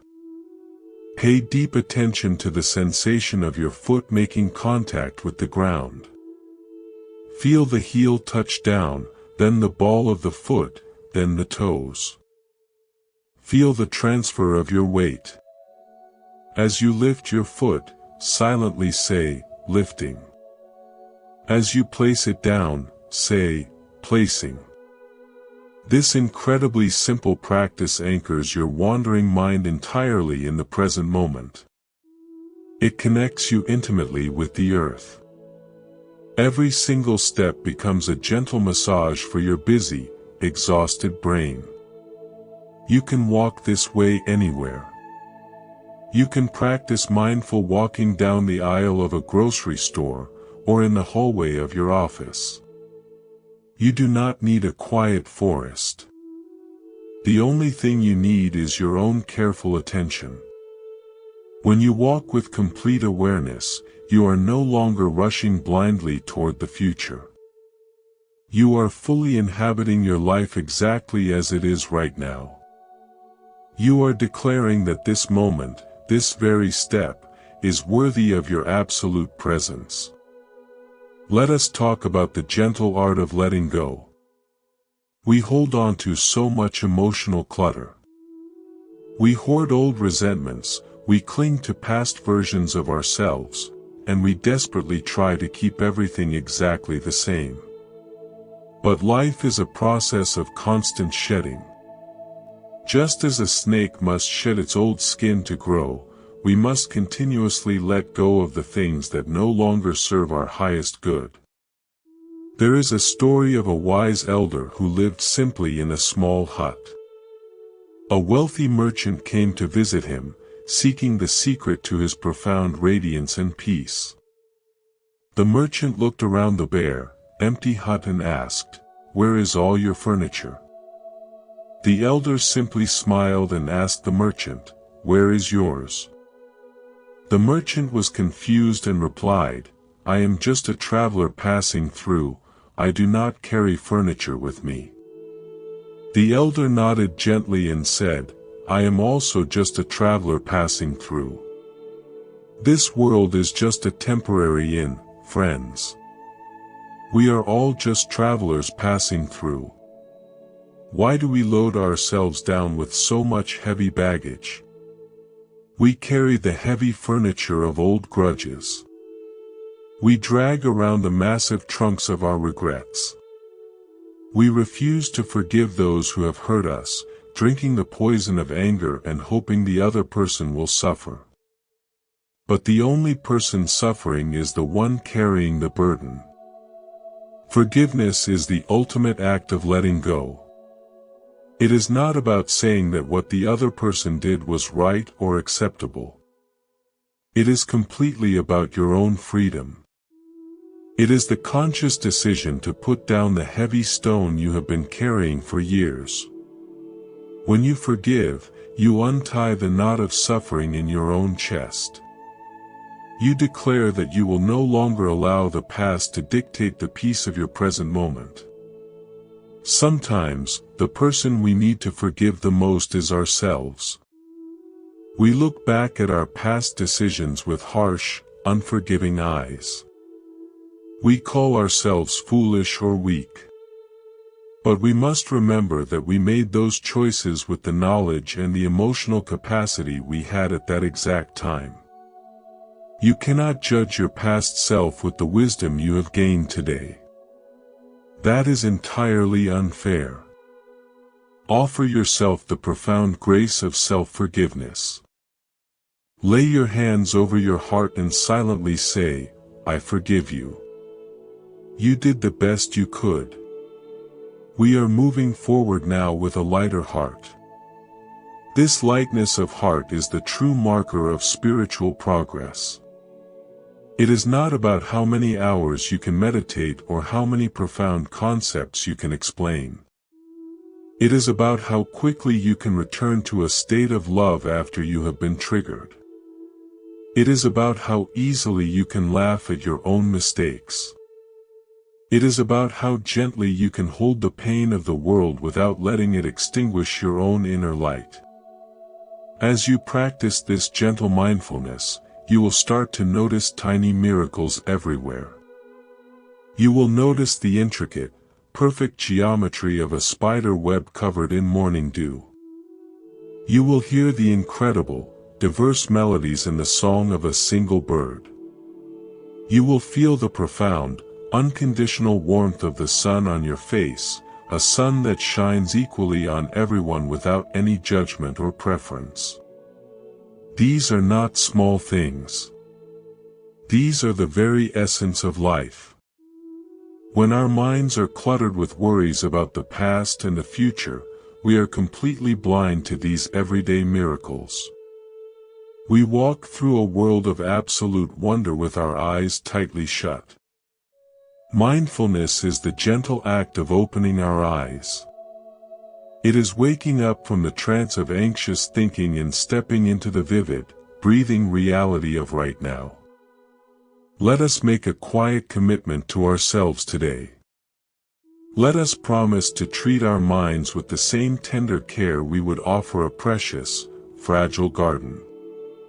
When the weeds of anxiety and fear pop up, we will not attack them with anger. We will simply acknowledge them and gently pull them out by the roots, using the tools of deep breathing and compassionate awareness. We will water the seeds of joy, gratitude, and loving kindness every single day. We will create a vast, spacious sanctuary within our own hearts, a place where we can always return when the world outside becomes too loud or too difficult. This inner sanctuary requires no money to build and no passport to visit. It is always there, waiting patiently behind the veil of our busy thoughts. We only need to take one conscious breath to unlock the door and step inside. And from that place of profound, unshakable peace, we can step back out into the world, ready to face whatever comes our way with a gentle smile and a quiet, open heart. We often forget that this gentle smile is the most beautiful adornment anyone can wear. We spend incredible amounts of time and wealth trying to preserve our physical youth, terrified of the natural changes that time brings. We look in the mirror and meticulously search for the new wrinkles, the gray hairs, and the signs that we are no longer as vibrant as we once were. This constant battle against the inevitable law of nature causes a deep, silent anguish. We become so attached to the temporary shell that we completely ignore the timeless spirit residing within it. There is a profound history regarding a queen named Kima. She was renowned throughout the entire land for her breathtaking physical beauty. She was so deeply attached to her appearance that she actively avoided visiting the Buddha, knowing very well that he often spoke about the impermanence of all worldly things, including youth and physical form. She did not want to hear that her beauty would one day fade. Her husband, who was a devoted follower, knew that she needed this wisdom to find true peace. He cleverly arranged for poets to sing exquisite songs about the unparalleled beauty of the monastery gardens, enticing her to visit just to see the flowers. When Queen Kima finally arrived, the Buddha knew exactly what her mind was clinging to. Using his remarkable abilities, he created a visual manifestation of a celestial woman, even more beautiful than Kima, standing nearby and fanning him. Kima was absolutely mesmerized. She had never seen anyone so stunning and immediately felt humbled. But as she watched, the Buddha caused the vision to rapidly age. The celestial woman's skin wrinkled, her hair turned white, her teeth fell out, and eventually, she collapsed to the ground. Witnessing this accelerated reality, Kima experienced a profound awakening. She realized in a single, piercing moment of clarity that her own physical body, which she prized above all else, was destined for the exact same fate. No amount of royalty or wealth could stop the turning wheel of time. Instead of falling into despair, this realization brought her an immense, unshakable freedom. She suddenly understood that her true worth was not tied to her fading reflection in the mirror. By letting go of her desperate attachment to youth, she attained a state of perfect, lasting peace that no wrinkle could ever destroy. Friends, we can all find immense comfort in this teaching. Aging is not a failure. It is a natural, beautiful progression. Every wrinkle on your face is a map of the smiles, the tears, and the profound experiences that have shaped your unique journey. When we stop fighting the seasons of our physical bodies, a tremendous amount of energy is released. We can redirect that energy from worrying about our appearance to cultivating a beautiful, radiant mind. A heart that is kind, patient, and deeply understanding possesses a timeless beauty that only grows more captivating as the years pass by. This brings us to consider how we treat the physical body while we have it. Sometimes we completely neglect it, treating it like a machine that exists solely to execute our endless tasks. We feed it poorly, we deprive it of rest, and we carry immense amounts of tension in our muscles without ever pausing to release it. Consider the story of King Pasenadi, a powerful ruler who had a very common human struggle. He loved food entirely too much. He would consume massive, elaborate meals and then visit the Buddha, sweating profusely, breathing heavily, and struggling just to stay awake during the teachings. His overindulgence was not only harming his physical health, but it was also making his mind incredibly dull and sluggish. The Buddha, seeing his discomfort, did not scold him harshly. Instead, he gave the king a very practical, gentle tool. He composed a short verse about the virtues of eating in moderation and asked the king's nephew to recite this verse every single time the king sat down for a meal. Hearing this mindful reminder at the exact moment of eating helped the king pause. He began to eat with awareness, recognizing when his body had received enough nourishment, rather than mindlessly stuffing himself until he felt sick. Over time, the king lost the excess weight, his energy returned, and his mind became sharp and clear again. He joyfully reported back to the Buddha that he had gained two profound benefits, physical health and spiritual clarity, all from the simple act of mindful eating. This story illustrates a beautiful truth for all of us. Mindfulness is not just for the meditation cushion. It belongs in the dining room, in the kitchen, and in every mundane action of our day. When we eat, we are literally taking the energy of the earth and transforming it into our own life force. Doing this with a scattered, distracted mind is a missed opportunity for deep connection. The next time you sit down for a meal, try to put all distractions away. Look at the colors on your plate. Appreciate the immense effort of nature and human labor that brought this food to you. Chew slowly, savoring the flavors. You will find that you need much less food to feel satisfied, and the simple act of eating will become a deeply nourishing ritual for both your body and your soul. Let us delve deeper into the concept of love, specifically the love we hold for ourselves. We are often taught that prioritizing our own well-being is a selfish act. We run ourselves ragged trying to please everyone else, pouring from a completely empty cup until we have nothing left but exhaustion and resentment. But true compassion must start from within. If the roots of a tree are completely dry and withered, the tree cannot possibly offer shade or sweet fruit to anyone passing by. You must carefully water your own kind roots first. There is a fascinating conversation recorded between King Pasenadi and his wise wife, Queen Malika. One day, the king asked her a very direct question. He asked if there was anyone in the entire world who was dearer to her than herself. He fully expected her to say that he, the king, was the dearest person to her. But Queen Malika was a woman of profound honesty and deep spiritual understanding. She looked at him and said, "No, great king. There is no one dearer to me than myself." She then asked him the same question, and he, reflecting honestly, admitted that there was no one dearer to him than himself either. The king later went to the Buddha, slightly troubled by this conversation, wondering if it revealed a deep selfishness in their hearts.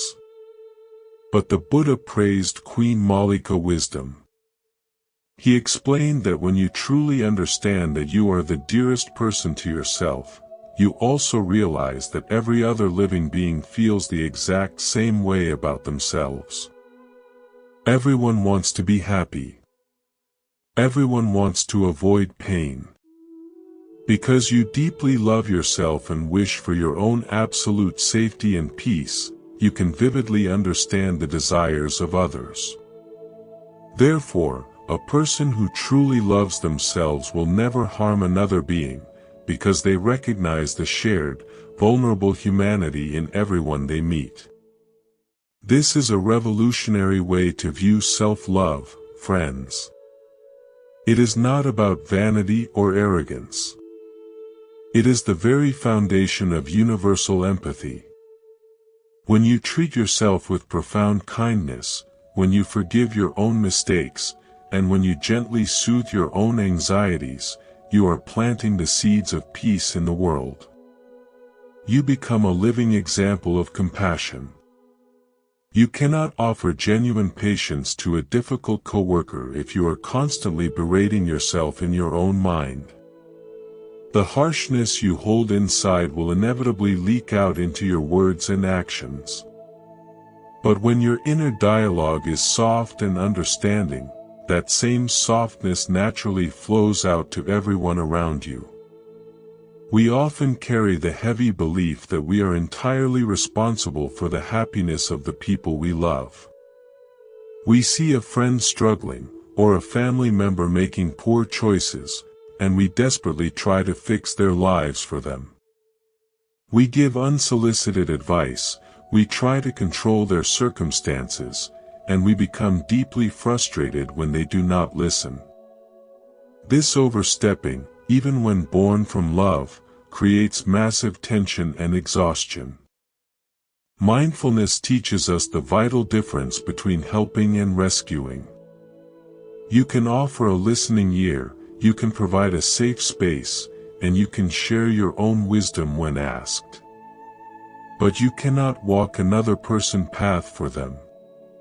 Everyone has their own unique karma, their own profound lessons to learn, and their own timeline for awakening. Trying to force someone to heal before they are ready is like trying to pry open a tightly closed flower bud. You will only destroy the petals. Instead of exhausting yourself trying to control the uncontrollable, focus on your own steady presence. Be a lighthouse for them. A lighthouse does not run all over the island looking for boats to save. It simply stands tall, deeply rooted in the ground, and shines its light brightly in the darkness. The boats are then able to find their own way home safely. When you cultivate a calm, mindful presence, you become that lighthouse for your loved ones. Your stability offers them a safe harbor when their own seas are rough. Consider the way we react to the daily inconveniences of life.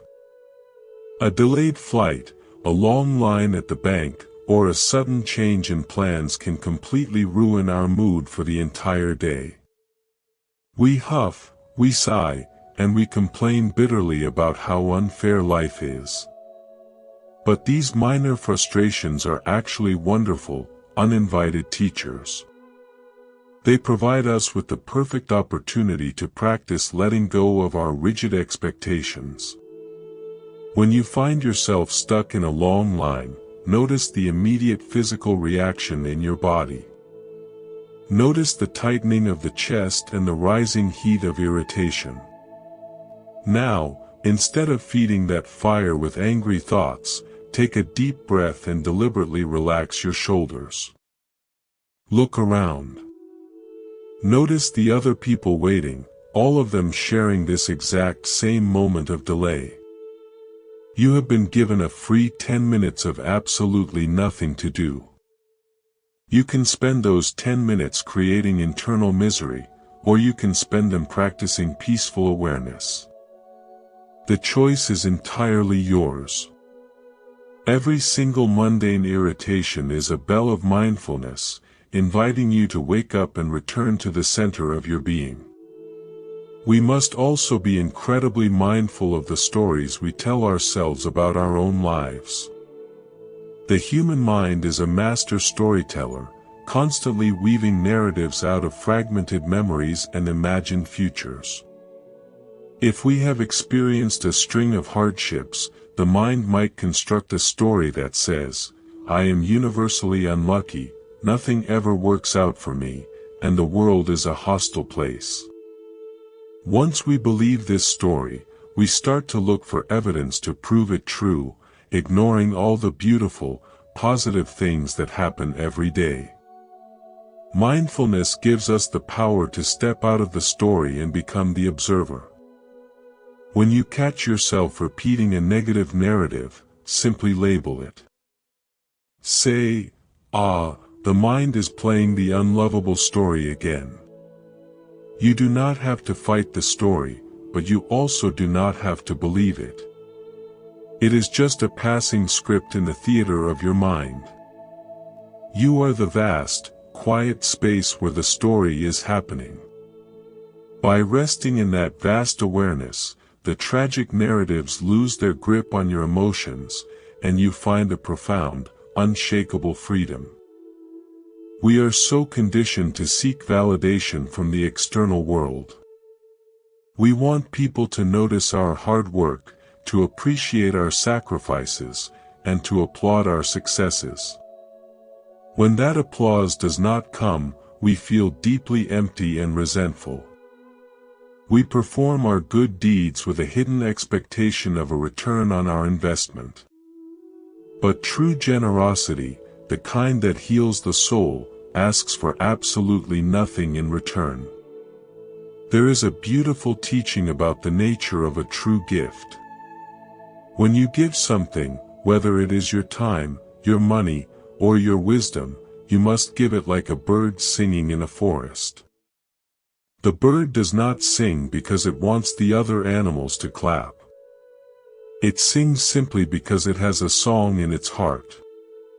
When you do a kind deed for someone, let the joy of the giving be your entire reward.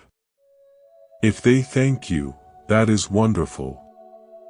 If they do not notice, that is also perfectly fine. Your inner peace remains completely untouched because you did not attach strings to your kindness. This level of pure generosity frees us from the exhausting cycle of expectation and disappointment. You become a boundless source of love, pouring out goodness into the world simply because it is your true nature to do so. You do not need the world to validate your worth, because you have already found your profound value within the quiet spaces of your own mindful heart. As we continue to walk through the landscapes of our lives, we will inevitably encounter people who are difficult, challenging, and deeply wounded. These are the people who test our patience to the absolute limit.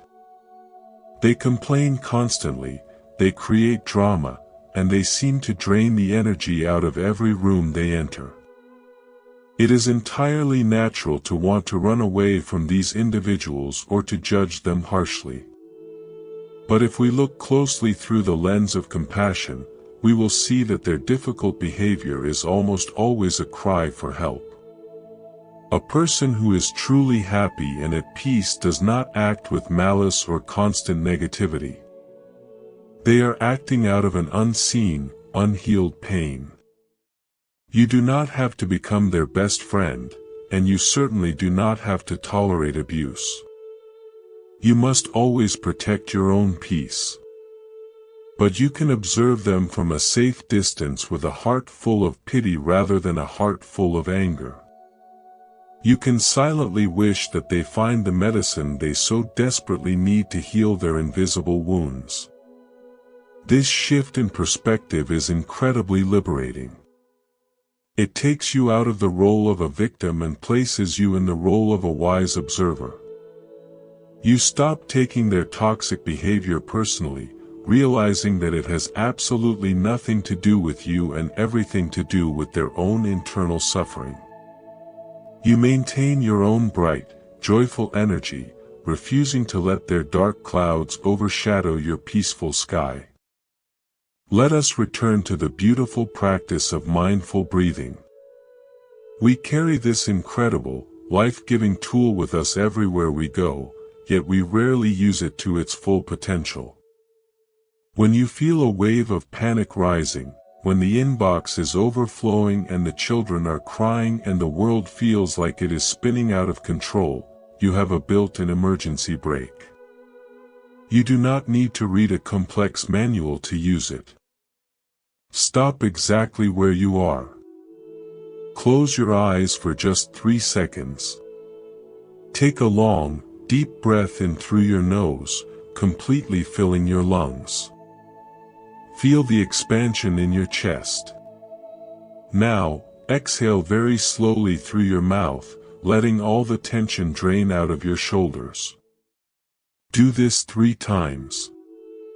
You will be amazed at how quickly this simple action resets your nervous system. It sends a clear biological signal to your brain that you are safe. The chaos around you might still be there, but your internal response to the chaos has completely shifted from panic to calm observation. We often think that healing is a monumental task, a grand project that we will get around to when we have more free time. We tell ourselves that we will go on a long retreat next year, or we will start a rigorous meditation practice when life calms down. But friends, life very rarely calms down on its own. The waves will always keep crashing on the shore. Healing is not about waiting for a flat, motionless ocean. It is about learning to surf the waves right now, today, in the middle of the messiness. Your healing happens in the tiny, seemingly insignificant choices you make 100 times a day. It happens when you choose to drink a glass of water instead of scrolling through negative news. It happens when you choose to take a deep breath before answering a frustrating email.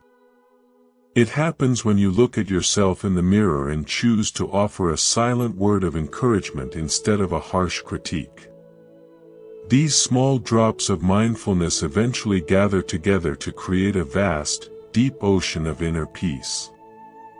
You are the author of your own experience. You cannot control the weather, you cannot control the economy, and you certainly cannot control other people. But you have absolute, sovereign control over where you place your attention. If you constantly focus your attention on your fears, your regrets, and your perceived flaws, your life will feel like a dark, terrifying prison. If you choose to place your attention on your breath, on the beauty of nature, and on the countless acts of kindness that happen every day, your life will feel like a vibrant, expansive garden. This is the great secret of the ancient teachings. The world you experience is a direct reflection of your own mind.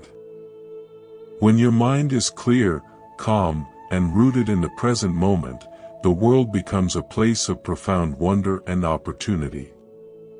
Even the challenges are seen as beautiful lessons rather than cruel punishments.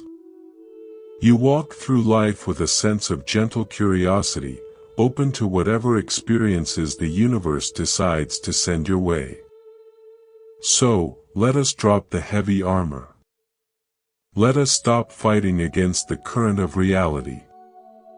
We can choose to soften our hearts, to relax our shoulders, and to greet this precious, unrepeatable moment with an attitude of profound gratitude. We are all walking each other home, sharing this brief, beautiful flash of existence on a tiny blue planet spinning in the vastness of space. When we remember this grand perspective, our daily anxieties lose their heavy grip. We realize that the only truly important thing is how much love we can cultivate within ourselves, and how much of that pure, healing love we can generously share with a world that so desperately needs our light, our patience, and our unwavering presence. We often think that to change the world, we need to do something loud, visible, and extraordinary. We believe that peace is a grand concept that must be negotiated by leaders in magnificent halls. But true, lasting peace is actually woven in the quiet, unseen moments of our ordinary days.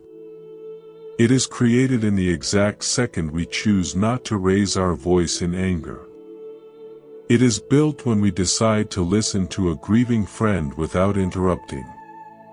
It flourishes when we look at a stranger and silently wish them well. These small, invisible acts of mindfulness are the very threads that hold the fabric of humanity together. There is a remarkable account from ancient times that perfectly illustrates the profound beauty of living in deep harmony. The Buddha once went to visit a lush, secluded forest called Gozinga. 3 monks lived there together in complete solitude: Anuruddha, Nandiya, and Kimbila. When the Buddha arrived, the forest was incredibly quiet. The park keeper even tried to stop the Buddha from entering, thinking he might disturb the profound silence of these 3 men. But the Buddha approached their dwelling, and the 3 monks came out to greet him with immense joy. They took his bowl, prepared a seat, and offered him water to wash his feet. The Buddha asked them a simple question. He asked if they were living in harmony, without disputes, blending together like milk and water, and looking at each other with kindly eyes. Anuruddha smiled and replied that they were indeed living exactly like that. The Buddha, knowing the difficulties of human relationships, asked him how they managed to maintain such perfect peace. Anuruddha explained their beautiful secret. He said that he considered it a great gain to be living with such wonderful companions. Therefore, he decided to completely surrender his own will. He maintained a mind of loving kindness toward his friends, both in public and in private. He decided to act according to their minds, setting aside his own desires. He said, "We are different in body, but we are truly one in mind." Friends, this story holds a brilliant light for our modern relationships. We experience so much conflict in our homes and workplaces because we are fiercely protective of our own preferences. We want the house arranged a certain way, we want the schedule to follow our plans, and we want everyone to agree with our opinions. We build walls of ego and demand that others climb over them. But Anuruddha and his friends found paradise by simply dropping their walls. They realized that their connection with each other was infinitely more valuable than having things their own way. We can bring this exact same spirit into our own living rooms. When a disagreement arises over something trivial, we can pause, take a breath, and ask ourselves a very clarifying question: is being right more important than being at peace? Most of the time, the answer is no. We can choose to softly surrender our stubbornness. We can choose to blend like milk and water with the people we love, looking at their flaws and quirks with kindly eyes. This is not a sign of weakness. It takes immense internal strength to let go of the ego demand for control. When we practice this gentle yielding, our homes transform from battlegrounds into genuine sanctuaries. This level of compassion must also extend to those who are suffering physically, especially when their suffering is difficult to look at. We live in a society that hides sickness and aging away, preferring to only look at youth and vitality. But the true test of our mindfulness is how we respond to the fragile, decaying nature of the human body. There was once a monk named Tissa. He developed a terrible, highly contagious skin disease. Boils erupted all over his body, eventually bursting and causing him immense pain. His condition became so severe and his wounds so foul-smelling that his fellow monks, unable to handle the sight and the odor, completely abandoned him. He was left alone in his dwelling, lying helplessly in his own soiled robes, feeling utterly rejected and terrified. The Buddha, through his profound awareness, perceived the agonizing loneliness of this sick monk. He walked directly to Tissa's dwelling. He did not pinch his nose or turn away in disgust. Instead, he calmly boiled some water. With his own hands, the Buddha gently washed the sick monk, cleaning his terrible wounds with absolute tenderness. He then took Tissa's soiled robes, washed them thoroughly, and dried them in the sun. Once the monk was clean and resting comfortably in fresh robes, the Buddha sat beside him and offered words of profound comfort, helping the sick man find peace in his mind even as his body was failing. Afterward, the Buddha gathered the other monks together and gave them a teaching that resonates through the centuries. He told them that since they had no parents there to care for them, they must care for one another. He said, "Whoever would tend to me, let them tend to the sick." This beautiful, heartbreaking story reminds us of the true essence of love. Love is not just a feeling of warmth we have when everything is going well. True love is the willingness to roll up our sleeves and step into the messy, uncomfortable reality of another person's suffering. When we care for an aging parent, a sick child, or a friend who is battling a severe illness, we are engaging in the highest form of spiritual practice. The physical tasks of caregiving can be incredibly exhausting, but if we do them with a mindful, present heart, they become sacred acts. Every time we adjust a pillow, offer a cup of water, or simply hold a frail hand, we are expressing the very heart of the universe. We are looking past the disease and honoring the beautiful, radiant soul that still resides within the fragile body. Let us also consider how easily our minds are disturbed by the words and actions of others. We walk around with an invisible, highly sensitive radar, constantly scanning our environment for any sign of disrespect or insult. When someone speaks to us rudely, cuts us off in traffic, or forgets to say thank you, our inner alarm bells go off. We immediately feel offended, and we spend the rest of the day replaying the incident in our heads, fueling a fire of indignation. There is an incredible account of Venerable Sariputta, a man known for his vast wisdom and his absolute, unshakable patience. People everywhere spoke of how he never allowed anger to enter his mind, no matter what happened. A certain man, hearing these praises, cynically decided to test this claim. He thought it was impossible for a human being to be completely free of anger.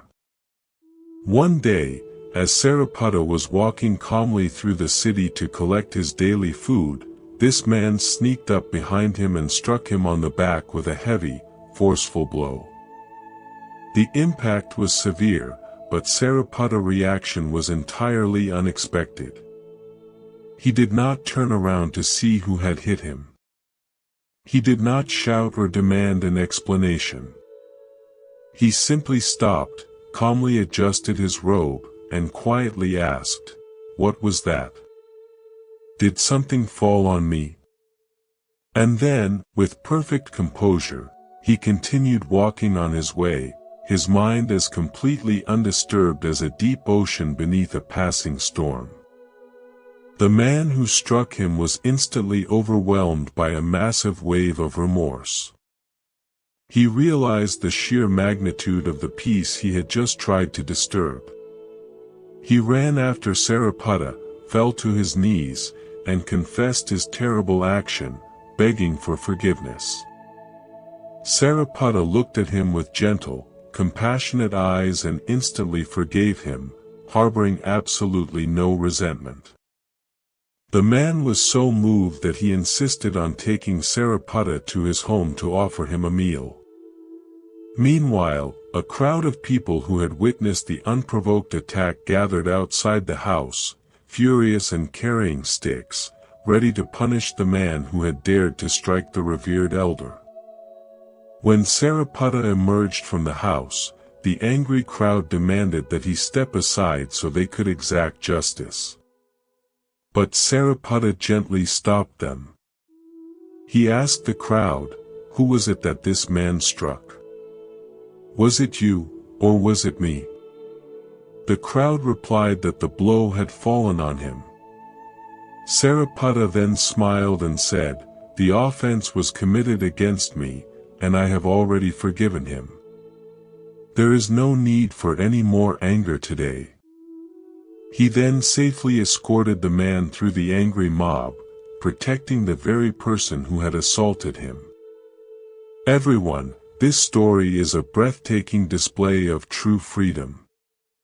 The ego is like a swollen, sensitive wound. Even the slightest brush against it causes intense pain. We spend so much energy trying to protect this wound, building walls of defensiveness and attacking anyone who comes too close. But Sariputta had completely healed that wound. He had no fragile ego left to protect. Because he was not attached to the idea of a self that could be insulted, the physical blow simply landed on his body, but it could not reach his mind. When we practice mindfulness, we slowly begin to dismantle our own sensitive egos. When someone insults us, we can observe the words floating in the air without rushing to catch them and press them against our hearts. We can say to ourselves, "Those are just words. They are a reflection of that person's current state of mind, not a reflection of my true worth." By refusing to take offense, we disarm the anger completely. We become like a vast, clear sky. You can throw a handful of dirt at the sky, but the sky will not become dirty. The dirt simply falls back to the ground, leaving the sky exactly as it was, open, vast, and completely undisturbed. This profound equanimity is not something we achieve overnight. The human mind is wild. It has been running loose in the forest of desires and fears for our entire lives. We cannot expect it to suddenly become perfectly tame just because we sit down and close our eyes for 5 minutes. The ancient texts often compare the untrained mind to a wild calf that has just been separated from its mother. The calf runs around frantically, kicking, thrashing, and desperately trying to escape. If a wise farmer wants to tame this wild calf, he does not beat it or scream at it. That would only make the animal more terrified and aggressive. Instead, the farmer finds a very sturdy, deeply rooted post. He takes a soft, strong rope, ties one end to the post, and gently ties the other end around the neck of the calf. At first, the calf still runs wildly. It pulls against the rope, running in circles around the post, exhausting itself in its attempt to break free. But the post remains completely solid. Eventually, after realizing that it cannot escape, the tired calf stops running. It walks slowly toward the post and simply lies down next to it, finding rest and peace. Our mindfulness practice works in this exact same way. The sturdy, deeply rooted post is our breath, always present in the here and now. The soft, strong rope is our mindful awareness. When we sit down to practice, our wild mind immediately starts thrashing. It runs to the future, planning tomorrow's schedule. It runs to the past, regretting yesterday's mistakes. It pulls against our concentration with incredible force. When this happens, friends, you must remember the wise farmer. Do not get angry at your own mind. Do not mentally beat yourself up for losing focus. Just gently hold the rope. Keep your awareness softly tied to the rhythm of your breathing. Let the mind run its circles.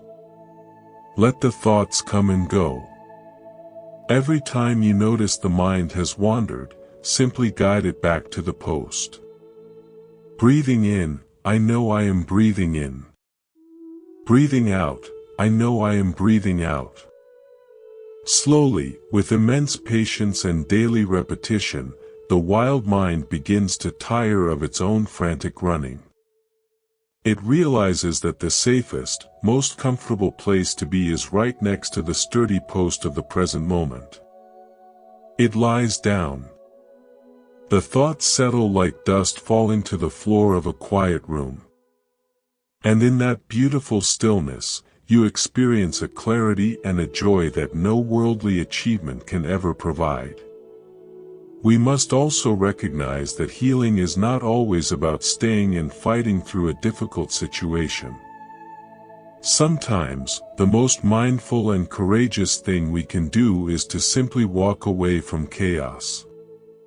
There is a beautiful account of a time when the monks in a city called Kosambi became embroiled in a bitter, escalating argument over a minor rule. The community was completely divided, shouting at each other and refusing to listen to reason. The Buddha himself went to them multiple times, urging them to drop the argument and return to harmony. But their egos were so inflated that they respectfully asked the Buddha to leave them alone so they could continue their fight. Seeing that their minds were entirely closed, the Buddha did not argue with them further. He realized that words were useless in that environment of hostility. So, he quietly packed his bowl and his robe, and he walked away entirely alone. He traveled deep into the Paraliyaka forest, seeking the healing balm of absolute solitude. In that quiet forest, a magnificent elephant lived. This elephant had also left its herd because it was exhausted by the younger elephants pushing and making noise in the water and the feeding grounds. The elephant desired peace. When it saw the Buddha sitting serenely under a tree, the magnificent animal felt a deep connection. The elephant began to serve the Buddha, bringing him fresh fruit and drawing water for him to drink. Later, a monkey also joined them, offering a honeycomb. For an entire season, the Buddha lived in profound, harmonious silence with these gentle animals, completely removed from the toxic arguments of the city. The animals, though lacking human language, possessed a pure, uncorrupted awareness that the arguing monks had completely lost. They lived together in a beautiful symphony of mutual respect and quiet presence. This story offers a very deep comfort when we find ourselves trapped in toxic environments. We often feel a sense of obligation to stay in arguments, to keep trying to convince people to see our side, or to endure unhealthy relationships because we think endurance is a sign of spiritual strength. But the Buddha showed us that retreating from toxicity is sometimes the highest wisdom. If you find yourself in a situation where your peace is constantly being destroyed, where words are used as weapons, and where harmony seems impossible, you have the right to protect your own mind. You can choose to step back. You can find your own inner Paraliyaka forest. This might mean taking a long walk alone in nature, sitting quietly in a room by yourself, or simply choosing to disengage from a hostile conversation. Stepping away is not a defeat. It is a profound boundary of self-love. It is the realization that your inner tranquility is a precious treasure, and you are not obligated to let anyone trample on it. As you cultivate this deep, inner sanctuary, you will begin to notice a remarkable shift in the way you perceive the world. You will realize that true security does not come from controlling your external circumstances. It comes entirely from the stability of your own mind. There is a powerful dialogue between the Buddha and a wealthy cowherd named Dhanya. One evening, dark, heavy clouds gathered, and a massive rainstorm began to fall. Dhanya, sitting comfortably in his house, felt incredibly proud and secure. He sang a song of his worldly success. He sang, "I have boiled my rice, I have milked my cows, my roof is thatched, my fire is lit, and my family is safe. Therefore, let the rain fall if it wishes." The Buddha, who happened to be resting nearby with absolutely no possessions, no solid roof, and no worldly wealth, heard this song. He softly sang his own verse in reply. He sang, "My mind is free from anger, my stubbornness is gone, my passions are quelled, and my heart is completely liberated. Therefore, let the rain fall if it wishes." Dhanya boasted about the stakes he had driven into the ground to tie his calves, claiming they were unbreakable. The Buddha replied that he had broken the heavy bonds of worldly attachment like a strong elephant bursting through weak vines. As the storm raged on, Dhanya slowly realized the profound difference between their two types of security. A thatched roof can be blown away by a stronger wind. Cows can get sick. Wealth can be stolen. Worldly security is always fragile and temporary. But the security of a liberated mind is absolute. No storm in the universe can ever destroy a heart that has found its home in the present moment. We spend so much of our lives building thatched roofs. We work endlessly to secure the perfect job, the ideal house, and the exact right amount of money in the bank, hoping that these things will finally keep the rain of suffering away. And while there is nothing wrong with having a comfortable life, we must remember that true shelter is an inside job. When you practice mindfulness every day, you are building an indestructible shelter within your own consciousness. You are teaching yourself how to remain completely steady, completely soft, and completely open, no matter what kind of weather the universe decides to send your way. You learn to smile at the rain. You learn to embrace the storms of life without panicking, knowing that every single cloud eventually runs out of rain, and the vast, clear blue sky is always waiting right behind it. Healing your soul is not a destination that you arrive at and then stop. It is a continuous, beautiful, daily unfolding. It is the commitment to waking up every single morning and choosing presence over distraction. It is the courage to look at your own pain with the tender eyes of a loving mother. It is the wisdom to let go of the things you cannot control, and the deep, abiding joy of fully experiencing the things that are right in front of you. We are all on this journey together. Every time you take a mindful breath, you are not just healing yourself. You are contributing a vital drop of peace to the collective consciousness of humanity. You are becoming a quiet, radiant light in a world that can sometimes feel very dark. Your gentle smile, your patient listening, and your grounded presence are the greatest gifts you could ever offer to your family, your friends, and to the earth itself. Continue to walk softly, breathe deeply, and trust the beautiful, unfolding wisdom of your own awakening heart.